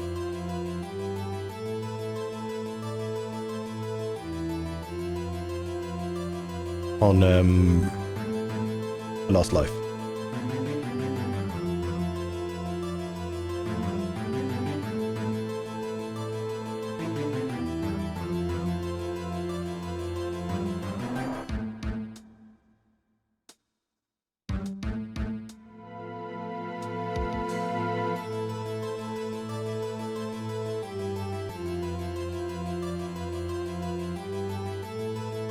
Okay, so apparently you are supposed to present muffler. But I thought that was the dumb thing, because why would they care about this? What's this? There's something poking out of the car's muffler. Wait just a moment, Mr. Edgeworth.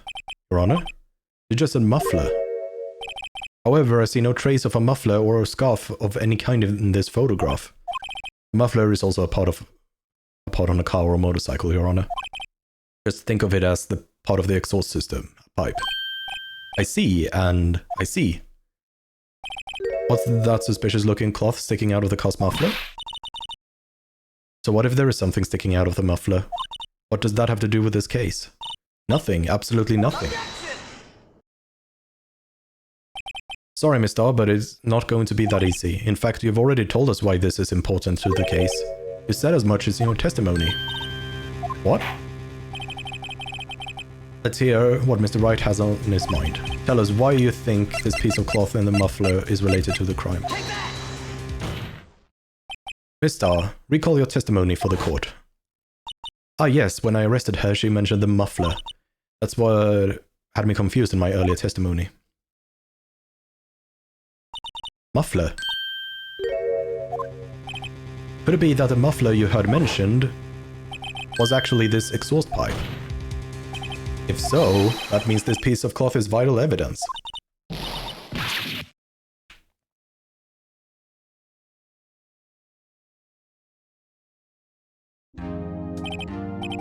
Well, it seems we will have to suspend the proceedings. Suspend? I find myself wondering about that piece of cloth. If we leave any question unanswered here, we do a disservice to the law. Have the car at the crime scene inspected at once and bring me that cloth. Verdict will wait until after we've seen all of the evidence. Agreed? I suppose so. Phew, that was close.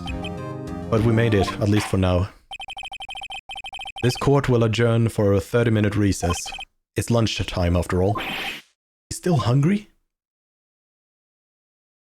And that gets me to save, and I can end the stream for today. So, thank you so much for watching. I hope you have a lovely rest of your morning, day, evening, or whatever time it is for you. And I will see you in the next stream. So until then, take care.